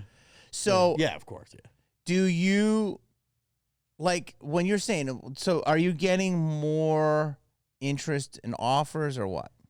That's the thing. I wouldn't say there's been any hot offers. There's been but there's been reads. They're like, which are legit movies, though. Wait, You know the what I movie mean? opened to the Mary Vanu. It was like casting stuff with Mary, but it was more like, can you read? And that one was like, we are doing in-person sessions. We could schedule. And I was like, can I do it? Oh, no, we're not. Just send it a tape in. I was like, okay. You know? So wait, let me ask you this. This is what's crazy. I want people to realize this. You're on You're on billboards all over town. Yeah. You're one of the 6 or 8 heads. Yeah. So you're advertising. Your movie opens to the biggest it's ever opened. Yeah. It's 51. It might be one of the biggest in Paramount history. It went #1 in the world, which was damn pretty good. Number one, it made over $100 million in its opening weekend. Yeah. And you got to read. Yeah. It's crazy. Yeah. Yeah. Yeah. I mean, because I just it's like, I think at that point. Can I just say, though, one thing about when you do a scary movie, it's so like intense, large, you know what I mean? Cartoonic, especially Doofy. And this one was for like a school teacher role, you know, like he's the dad, he's the school teacher, but he's also a cokehead. Like it was like a drama. It was. I mean, I get that. It if was it's like a drama. an American Beauty. Like somebody. I can get that they want to read you a little They were bit. like, think Kevin Spacey, American Beauty. I go, okay, you know, like. Well, that's a drama. I get that. That exactly. But if it's a big comedy, right, which they're still not completely jumping on yet. You know what I mean? They haven't gotten. They're coming out though. No, they are. They're making like another 22 Jump Street, whatever. Yeah. Another Super Troopers or whatever. Like they're. But I feel like Super Troopers is independent. Yeah, but why not? Why I do think they should hopefully broaden out into new stuff. Yeah. You can't just like go, now we're gonna make another one of these just because. I know, but you know the demand for Malibu 2 is so high. Yeah. Within the world. Yeah. And so I have to literally I want to like. Are you already doing it? Oh, I have the script. You know who I keep pressing to do? I just need the Warner Brothers to sign off. I can even if they sign off, I can get the money. Right. So it's annoying. Because if I made that movie, it's not like rap music is not less popular. No, it's like bigger than ever. Right? If I made the movie, I would get hot again, and then from there I can make the other stuff I want to make. When we talk about, but even then, I think it would be so well received that I might just commit to being B-Rad for the rest of my life, like Ernest. Right. Because people love B-Rad. Yeah. And just like go to baseball games dressed as B-Rad. Right. Throw out a pitch. Yeah, as B-Rad. Yeah. You know what I'm saying? B-Rad. Have a cooking, have like a salsa line as B-Rad. Totally. Right? That I can see. Like I'm because rims. Like that's what I'm saying. Like I think I want to do a at the play. Some girl came to my table in St. Louis. No, not St. Louis. The one I did after that. Galaxy Con and Rally. You have to do B-Rad like out at a club. Dude. Selling your own CDs. Yeah. That's like, out of the back of the trunk. Like that's. And this girl dressed not as B-Rad. She dressed as, I had a B-Rad in Denver, which was insane. The guy was perfect. And this other girl dressed as Justin Rocket Shoe from Kicking It Old School. And the cosplays were so good that, I want to start just doing that. And I got that inspiration from you. We'll bring our conversation back because you have the vacuum cleaner suck all the time. And people love it. And you suck them with it. At the freaking conventions, and it was a guy that you introduced me to, the Chris and Stacy. You know them? Yeah, they're great. My first agents. I didn't want to do this, but they were like, we want you to do they rep you? No. Okay. You're kind of your own thing. Yeah, but no, well, I'm also like. Does Sean rep you? Know what he does. It's kind of wild. But people do. Like they do, yeah. Like Chris will call about something. There was like one in San Antonio he wants me to do. Yeah. And then there's a guy named Mike Estes. Mike is great too. So he's looking in, he'll get stuff and yeah. So it's all better. There's no reason to be with one person in my opinion because they're all different levels. So they're allowing to the people who don't mind that you're talking to multiple people? They don't mind, but they also find it frustrating because then they don't know who should call that show. I have to tell them, I go, can you call that show? And they go, well, I'll call and they'll say somebody else already called. I go, okay, that's the problem I have then. How many I want to go back, but I want to keep on this. Remember, we're all carnies. But can I tell you? Yeah, we're carnies. It's carnies. We're carnies, man. I mean, the vendors are carnies. Carnies, people bro. running it are carnies. You and your vacuum is carny. Me with it's a modern day carnival. It's carny, bro. Right. And the amount of cash that goes through. Yeah. I realized it. I don't wait, but I want to go back to agents, but before I do, is that on Sunday I figured it out. So I had this cop, right? This real, she was real, I don't know if I'm allowed to say this, but she was a very sweet, attractive woman and Puerto Rican cop. Okay. And she was my line woman. She was running your line? Yeah, she's a line woman. Okay. And I have Jerry, who's kind of David's boy. You know Big Jerry? Yeah. He comes. And Jerry, I don't put him on blast, but he's also works in law enforcement. And I told both of them, because there was these girls dressed as like Zelda, but like super revealing, you know what I mean? Like, and they got basketballs and add-ons and everything. And it was like 4 o'clock on a Sunday. And after all these years, I saw like 6 different types of cosplayers, like the original gore whores, how they say it. And then girls are dressed as anime. Women, though. Yeah. And I'm like, what is going on? And I'm like, this is a track. This is a track. And Jerry goes, I go, bro, this is hooker night. And I realized it. On Sunday night, hookers come because what better place to do it? You're at the carnival. You're closing the money. All the vendors are there like, hey, man, I sold most of my woodwork, right? I got two G's in cash. Yeah. Hooks come dressed as like a funny character or, a slutty SpongeBob. And they're like, hey, what are you doing? You want one of these? Yeah, you want one of these scream-faced lighters? You know what I mean? And it's like, dude, they do it. And I'm like, bro, because there was just so many in Raleigh. I'm like, this is like hookerland. Yeah. And then we all talked to all the cops, and I was like, and they're like, good assessment. I think there's a lot of hookers in here right now. So that I realized that and it makes sense because it's a cash-rich business. Yeah. So you didn't even realize it until I just told you that. I didn't really realize it, but I do realize that hookers have every right to be horror fans, though, too. Yes, they do. And I also, what really spun on me was like, you're telling me that I can earn a little more extra money on Sunday night. Yeah. I'm always like, oh wait, okay, I can make some more money. Wait, so I'll hook, I'll do it. No, I'm just kidding. How many cons do you do a year? I don't know. Do you do more than 12? Yes. So 36, I'll guess. What? Yeah. That's the most of anyone. Nope. Kane Hodder? He's out there. He does one a week. If there's 52 weeks in a year and you're doing one a week, that's 52. So if you take, now some people would say you're hooking, but I think it's not bad. So if you do 3 weekends a month, that's 36.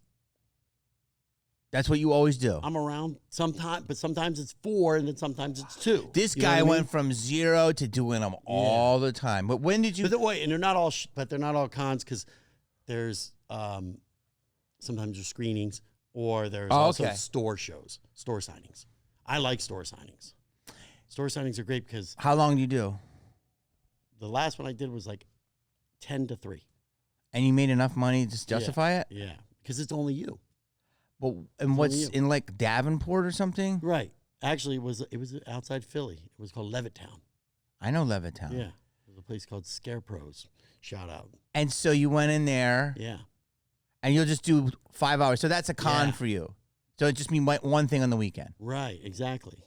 I'll count that because it's still, I went there because I went back home to visit.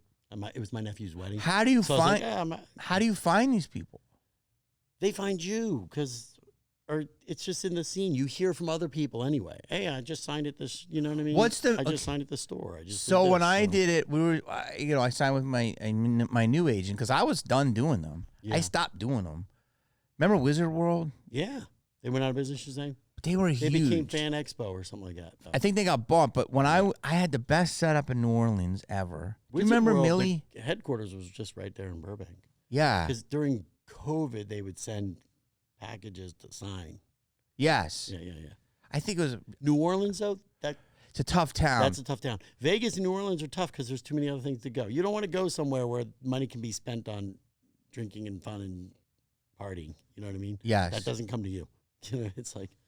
But what I don't know, you don't know her. I think she started working with me after you. But Millie she set me up, and I went with her to New Orleans, and it was the first time I was super, super like they put the whole stances in, and I had this big maze, and it was just me, and I had a huge booth. This is New Orleans? New Orleans. Yeah.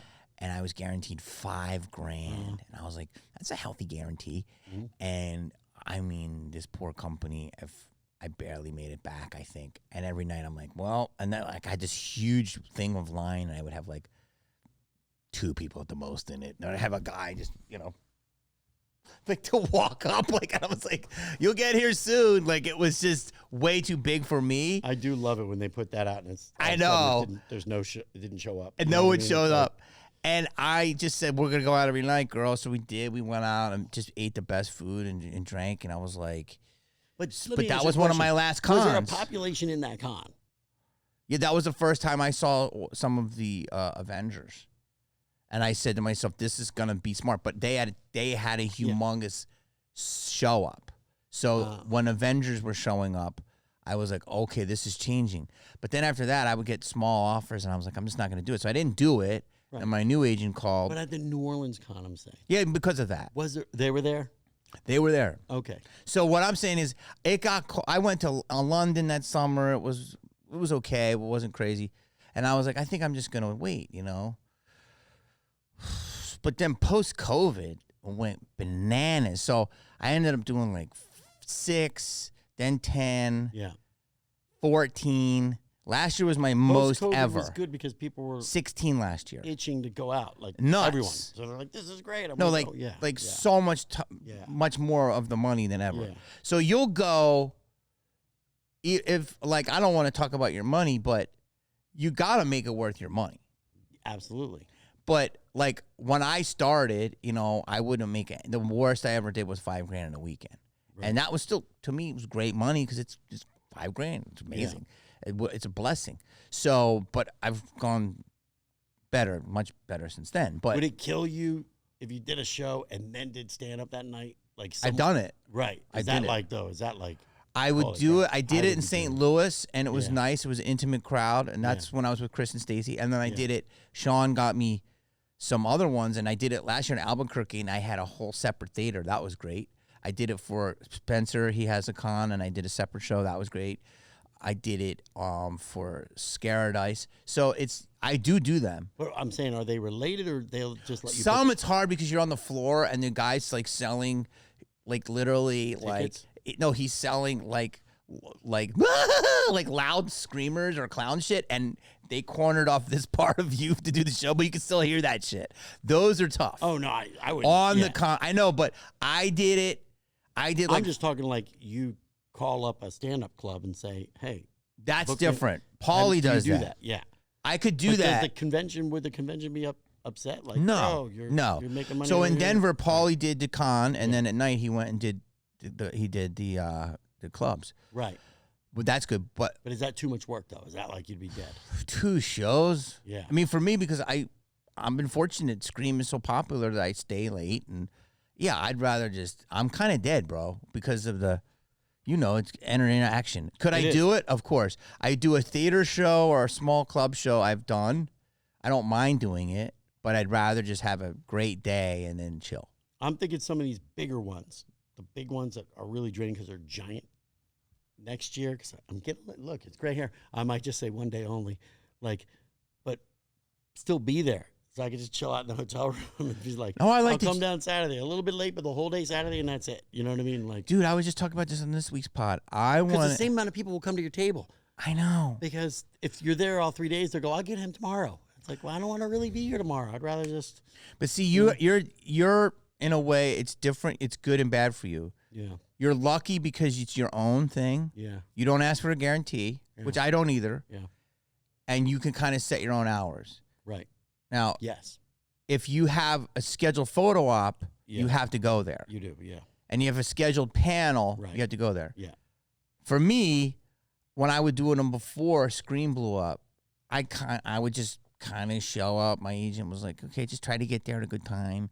And Stacy, and she was like, well, all right, where are you? She wasn't crazy about it because I would come in and she knows I would stay late. I'd much rather start late and stay late than get up early. You know that. And so, but now I'm part of a group. Right. Oh, yeah, right. And so with it's the photo ops and all that. Yeah. So it's like, I love it. It's obviously incredible when Matt and Skeet are there and David and Rose are there. I mean, like a couple weeks ago, it's like this weekend I'm going to Long Beach. Yep. You know, it's like it's going to be much more than if it's just me by myself. Right. So I'm very fortunate. But like also I have to play within the rules. You know, I Right. can't like sleep in if a photo op's 9 a.m. Right. So, you know what I mean? But it's like, Yeah. so, you know, but I do love the freedom that like you're saying of doing it like that. Yeah. Now, some people would say you're doing too many, you're going to get burned out. I say, no, you just take the money. Kane Hodder's out every weekend. He's huge. His lines are huge. I think there's a lot of people that would disagree with this, but I've seen it enough now. People come to see a person. Right. They come to see a person. Yes. They love you. Yeah. So they're going to want to come and see you. Does it help that you have new stuff? Sure. It definitely I try does. to create new stuff. I did a Kill Doofy because when Doofy dies in the 6th, Yeah. so now I have a Kill Doofy. What does that mean? You kill him? Like I rigged up my old Doofy outfit with a knife and blood. So now the people come in like dressed in the Ghostface outfit and they're getting photo ops of them stabbing me. And I'm like, I just switched the shirts. I do regular Doofy and then I go, now go back in line, you can kill Doofy. And I have a knife. Is that part in the movie? You just did it? No, I die. Yeah, I get stabbed in the movie. I get killed. Oh, God. So that's a double charge. Yeah. What do you charge per picture? Well, this is for pro photo ops. You're saying, No, what do right? you charge at the table? Oh, man. It changes. Honestly, it does change per market, you know, because I don't go to like, if it's upstate New York and the income is not at a certain Good level, for you. You have to lower Yeah. the rate so everyone can be happy. You Yeah. know what I mean? So for the most part, I'm $60 an autograph It's more than me. and then like 80 for a combo. I'm 80 for a combo. Right. I still have 80 for a combo, but I'm 60 for the selfie, 60 for the thing. But then a mask, that's different. That's 100. You know what I mean? To sign. And then To sign a mask? yeah. Really? Yeah. Why? Because they're hard to sign. They're hard. They take up too much time. I'm like, I gotta charge more. Wow. And people pay it? Yeah. It comes with that one. Look, that You comes, mean it's in a mask you sold them? no. They give you a mask. Yes. Instead of 60, it's 100. It's 100, but it includes a photo now. So that A includes selfie. Yeah. So it's only $20 more. If I'm doing the combo for 80. So if you have a mask you want combo signed by you. Yeah. Wow, good for you. Yeah. Wow. You know, my And those agent, Funko Pops. Sean Those is are like- same ups. he's pretty strict on that, you know, so I just listen to what he says, but Yeah. what the charge and stuff. So wait, I like that you fluctuate. So hold You on. have to like for certain areas, you know what I mean? And I want to say anyone that has gone out and you do pay for these autographs and stuff, you make it possible for me to come out and meet a ton of people because there's people that come up and go, they don't have any money, they just want to come say hi. Yeah. And then, or, you know, a lot of times. Who will talk the most, by the way? Yeah. The But highest want the I also most. sign a lot of free stuff for people who don't have money. You know what I mean? I Okay. can tell who doesn't. And, you know, Good save. yeah, you know what I'm saying? So, Good but save. I can't do that to them if there wasn't the person that with the means that is paying the $80 for me. Yeah. You know what I mean? Yeah. So thank you. Thank you. You give me a little plug right there. But wait, so, but you like, I bet you're making pretty good money now. You're definitely, Yeah, it's good. I mean, if you go out for a weekend and you make less than 10, would you be annoyed? No. But every show is different, and Yeah. I kind of know what they'll be. You know what I mean? Yeah. Yeah. I mean, like, I've had a show that I made very little this weekend, me and Jack Osborne. Uh-huh. We were both like, wow. And it was, but we had fun. Right. Like, and then the next weekend I made 10 times. Yeah, exactly. So, but it's just like, it's a blessing. And that's why you got to keep that attitude, though. Yeah, it's You all, know what I mean? If well, you're not it's- having fun, it's your own damn fault. You know what I mean? It's that saying. And ultimately, you know it's going to come somewhere else. You know what I'm saying? Like in terms of, it's all a blessing, dude. It's like Right. we're on a great town. We're having Yeah. great food. yeah. You know, That's the one thing about it is I really try to get out and go see everywhere I'm at. it's Even hard. if it's like Logansport, Indiana, where it's only an Applebee. You know, there's not even an Uber driver there. We walked like in 15-degree weather to the Applebee because we were like, let's get Uber. And Uber was like, we don't service your area. I'm like, somewhere in America, there's no Ubers. You know what I mean? Like, Wow. yeah. What are you going to do now? Can I just go back to that, though? The photo ops in general? The whole Chris and Stacy thing? They're the ones that said, you should dress up as Doofy. This was 2000. They're smart. 2000. Nobody did characters. Nobody did it. I was the very first one to go, okay, I'll wear this Doofy outfit.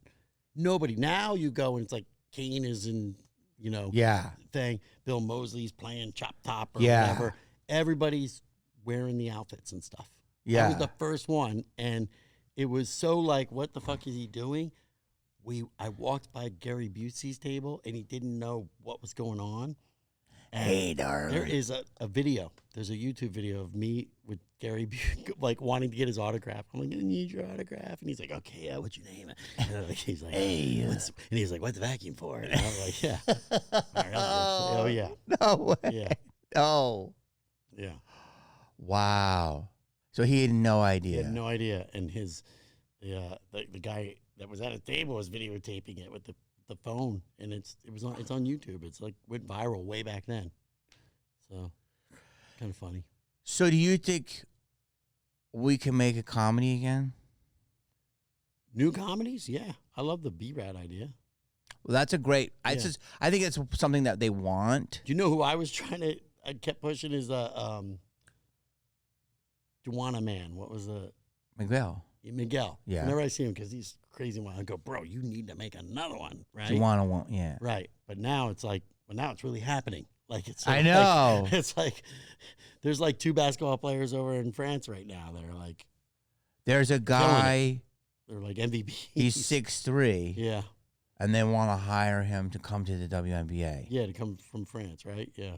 And play. But that's his shoulders look like like the guy from the Utah Jazz or whatever. It's like Karl Malone. Karl Malone. Yeah. So you can't do that. That's cheating. Yeah, no, yeah. You agree with that? I don't think the WNBA will bring that guy over. They're trying. They're trying? No, he's saying he wants to go. It's a she, dude. Oh, yeah, I guess. Yeah, she. You're right. It's a she. So what's the problem then? See, I never took you talk about politics or anything. No, I don't. I know you don't. I don't know anything about it. I really don't even know how you stand, but I think you're normal. I'm not. I'm a little weird because I don't give a shit. Which I understand. I'm like eating popcorn. Yeah. And I hate to say it, but like have at it, and the world's gonna burn either way. Like I think it's all going to shit either way. Yeah. You can't. It's what's it called? Like hubris. Yeah. Man, like to think you can solve your little tiny brains can solve all this crap. Like, Yes. So, but I think you're probably a guy that's normal. Yeah. I know you are. I just want to. But it's funny because I never meant to be political, but they are so wild. The minute if you wear something red, they call you, it's crazy. I'm not even on like Instagram and all that stuff. You're not? No, not really. No. Why? I'm too lazy. It's too much work. It's just too much work. It's too much work. I'll tell you what really turned me off when I got off was Facebook, when Facebook started, because I was on MySpace. I was on MySpace. I love MySpace. And I was committed. Coming back. I was committed. It's I was coming like, back. MySpace, blah, blah, blah. Oh, look at all these things. This is fun. And next thing you know, it's like everyone's on Facebook. And I was like, what? You want me to start over? You want me to start that one? Like, yeah. I walked away. I was like, there's no way. I was like every night, like talking to people on MySpace, getting friends. I'm your friend. And I was like, and then when it went on to another one, I go, oh, and then I was like, I know there's going to be another one after that. And then that one, I go, nah, I'm done. I'll stop right here. Yeah. And I just checked in on my MySpace. Do you have the login? Yeah. But some pictures are on there, but all the videos I posted, they're gone. And that's why I went on there because there were some videos I don't have, and they were on MySpace. They're bringing it back. Yeah. I was on there. I saw my site. Yeah. How? Huh? How do you're active? They allowed you to have it? You log in. Yeah. Wow. Dude. Because my computer still has all the automatic login things, So. I know, but you don't have the same computer. I know, but it takes everything. Fucking I always transfer the stuff. You know what I mean? Like I always migrate. I know. Yeah. I couldn't get on MySpace with this probably, but I did check it on my No, thing. but they made an announcement this week. Do you know that? No. You really don't That's follow. what I was going to tell you. So I don't look at apps. I don't do anything. So I'm going to be honest. People go, the world's falling apart. I go, really? I don't notice anything. Because if you don't tap into that, it's honestly not really. You're not wrong. You know what I mean? You don't really notice anything. No, you're not wrong. Right. But I feel like during COVID and after the world changed so much, to act like Hollywood's the same. There's no, you don't think Hollywood's the same, right? No, that business model's changed. But also just like you would go in, make a room laugh. Right. And even if you had an okay audition, you get the role because they like, I want to work with this guy. And they would say, we'll figure it out on set. Like they liked you. Right. So now it's like so cold. You don't even know if the person like watches your tape, right? Right. Which is crazy. Right. And then when we were always trying to make comedies, low budget, $6-7 million comedies. Right. Where's that model that's going to go on Netflix? Which, yeah, I like Netflix, but it's a big website. Yeah. It's not a movie site. Yeah. Let's be blunt about this. Hulu, these are websites. They're websites. We're doing this forever. Make your money back. You can't make $7 million back. No. Go in there. No, you can't. They pay you like double. Right. It's bullshit. Like, it's great. And the town is like fucking like, whoa, Netflix. Like, they don't, because they never tasted the real shit. They don't understand what a real residual check is. Right. They don't understand what a real box. Did you get bonuses on Scary Movie? No comment, but I did. Okay. Yeah. Well, I did. I got something. So on Scream 2. Oh, I thought you meant the new one. Yeah, the new one. I got something. Yeah, so that's what I'm saying. You even if you don't own a piece, you get a box office bonus, and it's a bump. It's amazing. Yeah. So, but I am thinking, I don't know what residuals are going to be like because there probably is none anymore. You know what I mean? You know, like the residuals from like 2000 were actually like the same as your first check. You know, it's like, holy crap. Insane. Right? You know what I'm talking about? Well, specialty DVDs. Yeah. Box sets, you'll get some of that. But this, like, no, because it's not as big. Nothing, yeah. I know. Rentals you're not going to get. Right. Probably a streaming sale. Maybe get a little It's already built in. It's already on, it's a Paramount, so it goes to Paramount Plus. It's the streaming. Wow. Maybe you'll get something if they put it on, like, basic cable. But that is crazy. I'm curious. I am just curious to see what the first residual thing will be. You know what I mean? Because they've managed to, I think, slice that down. Yeah, it'll be interesting to watch. They sort of figured it out, you know. Do you? Yeah, I mean, I just hope. Listen, like, I think for new up and coming people, it's a great opportunity for you to make your own stuff. Yes. And put it up on some giant corporate, you know, this is thing for free. Like, meaning you do all the, like the YouTube. To get to YouTube, these people are, I'm friends with this, I'm working with this one kid who's big on all this stuff, right? He's got 4 million followers here, 9 million followers here, does really funny stuff, really funny and he doesn't make any money. Doesn't make a lot of money with all those followers, and he does it all for free. And then they're making the money. I know, it's not fair. Right. Here, it's like, that's his audition. Yes. But he's already winning. All he has to do is monetize it correctly. So here's my... He can't, because his stuff is really ultra violent, and there's reasons why he can't monetize on a lot of it. Yeah. This sounds like a sleepaway photo op type of thing. No. But he just does. It's funny. You do. Yeah, you like some hardcore stuff. Yeah. But wait, remember Crazy Mike? Yeah. Where's he at? Well, I think he died twice, but he's not dead. No, he's not dead. I think he died. You know what I mean? He blew himself up, right? Yeah. Yeah. He got it back from that. He makes you look sane. He makes me look super sane. He went to prison for a little bit. Yeah, he did prison. But you do that. Yeah, I heard that. He was in Vegas last time I saw him, and he hit me up he was really funny. He was like, "Watch this! I could almost do a flip again." You know, I'm like, "Stop! Just stop, man." He walked. Right. I don't even want to say what he did, but he walked like on a skyscraper. It was crazy. Yeah. In Vegas, I should tell that story sometime. So when I saw him last in Vegas, and he was still trying to do some stuff. Yeah. Right, and he's also already like, dude, you've literally. He Evil Knieveled himself at like 20 years old. Yeah. Right? And then he was like, I'm going to do it again. I knew he had like a weird suicidal end thing in him. You know what I'm saying? I hope he's okay.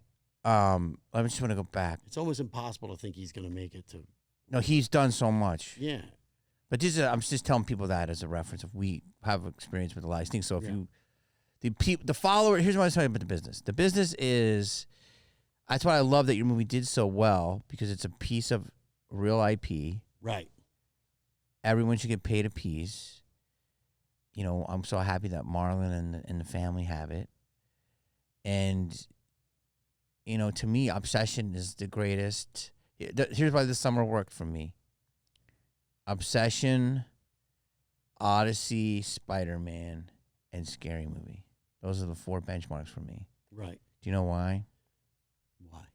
Because your movie brought back legacy and realizes that people want to see it. Yeah. And I'm going to tell you, I watched that shit before I went and saw the movie. I have this young kid who takes me out, and he is an AMC member. So he pays like $28 a month, and he goes to so many movies, and he just takes me.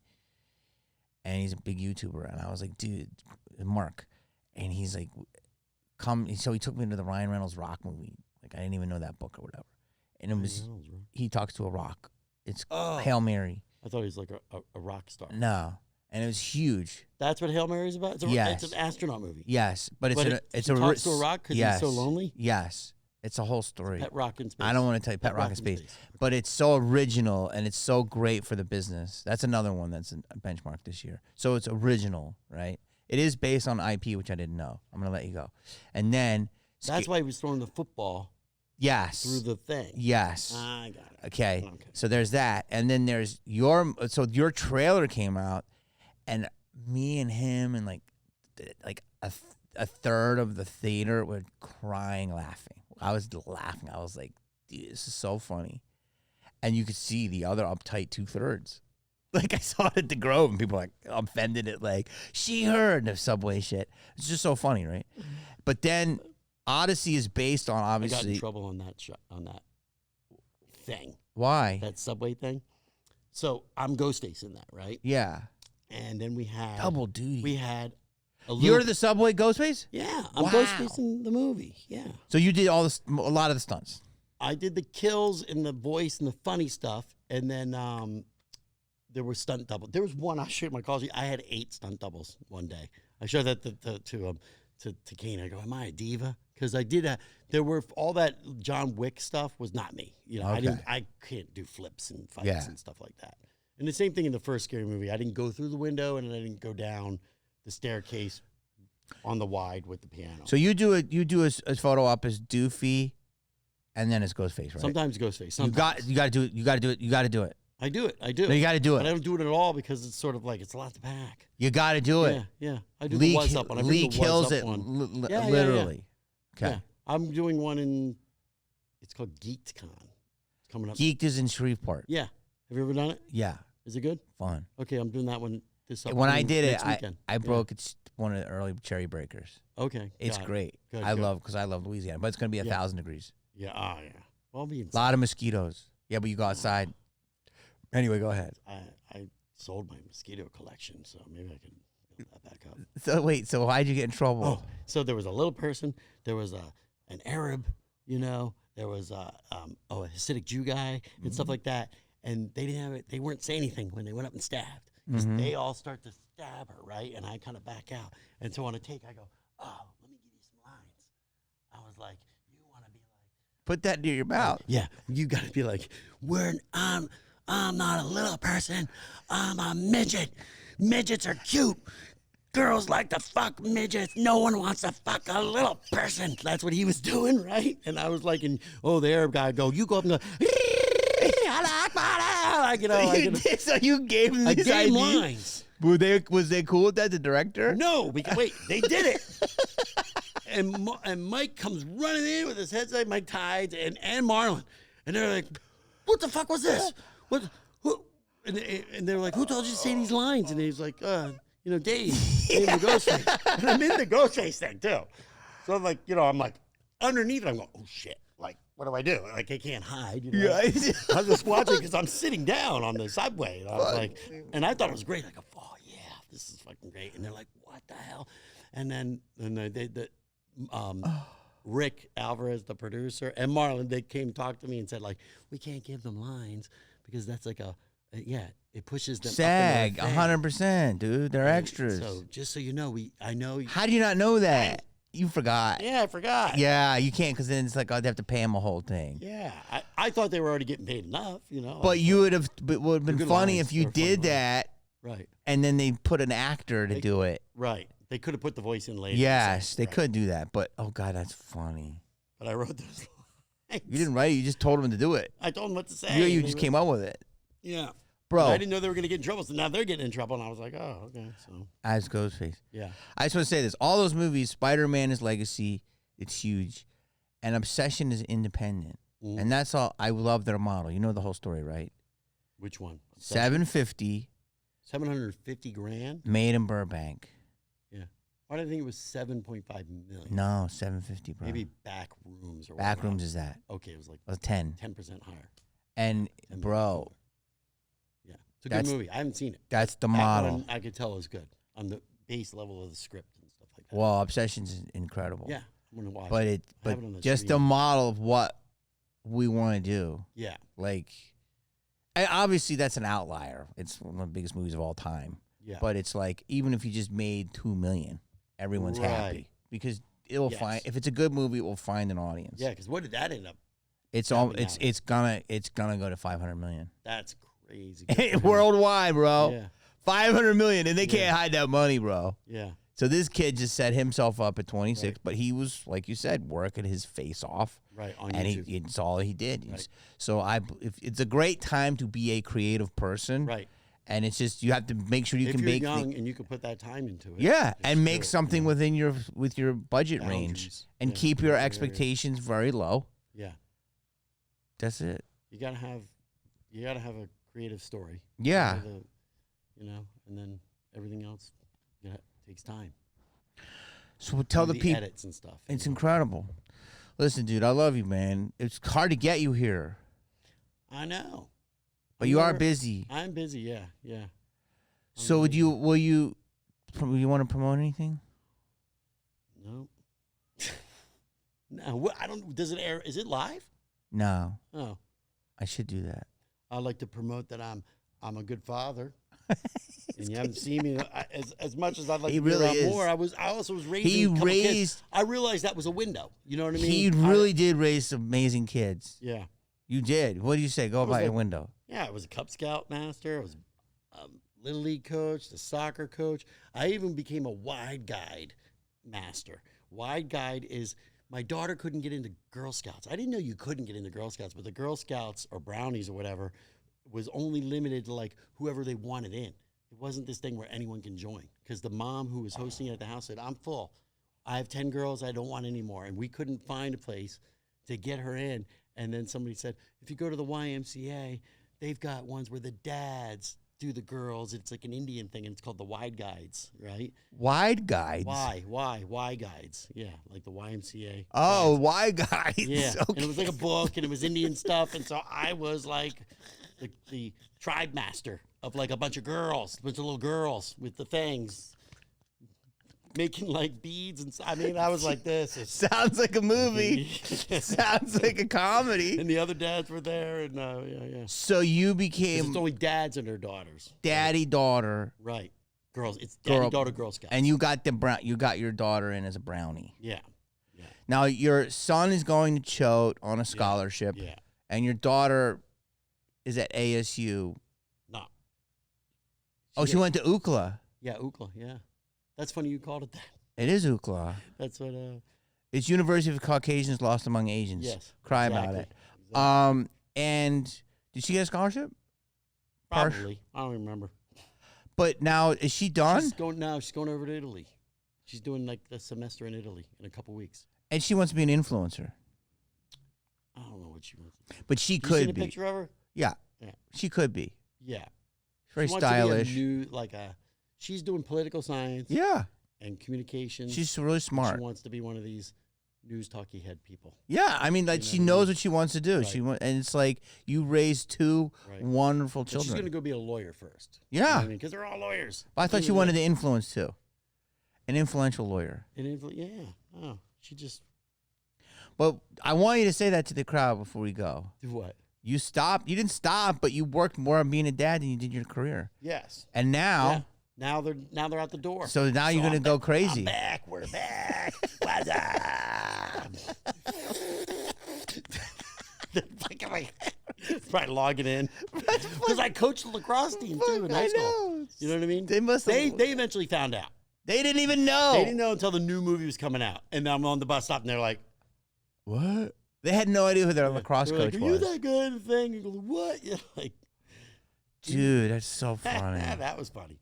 Because for the longest time, I got away with it. And because her at UCLA, she came out from her sorority. It's like on Hillgard or whatever. Yeah. Come out of in the bus, and we were also on the bus. Like they did raps where it looked like Doofy was on the bus. Yeah. Like standing, holding up the bus thing. And she goes, "You're on the bus." I walk out and I see you on the bus, like you're on the small bus. You know what I mean? Like, they made the UCLA buses the small bus, basically. You know. Oh my God, so funny. Well, she was happy though. Yeah, yes. That's my dad. Yeah. I love you, buddy. Thank you. Thank you for coming. Can I say one last thing about that, raising the kids Yes. and doing the cons? Yes. So I started, you know how. Ad addendum. Okay. You know how, like, you're at the I make a certain amount. So let's just say it's $80 for the combo. Right? That's a lot. I mean, And- you're higher than me now. And so when they would need something, she's like, I need this trip. I'm going to this trip. I need this outfit. Or you got to pay for these concert tickets. Or, hey, we broke the fridge. We need a new fridge and stuff. Everything was in how many Doofy faces do I have to make, right? Yes. So I'd be like, how much is that going to be? 500. I'd be like, oh my God, that's 6 Doofy faces. You know what I'm saying? Like, I need to make 40 Doofy faces this weekend for everything. You know, like it all just it came down to Doofy dollars. You know, because I'm like, Doofy dollars. right? So that's all. So he said, "Thank you. We Thank love you. you guys. Thank you. Like, Yeah, subscribe, I'm back. follow him. made He's it gonna here. be in your city at one of your cons. Yes. Love you guys. Thank you. I'll come back on. Anyone's talking, they're blockers. That's not why I came to You know how fucking backwards that is? Shit. I hate to break it to you.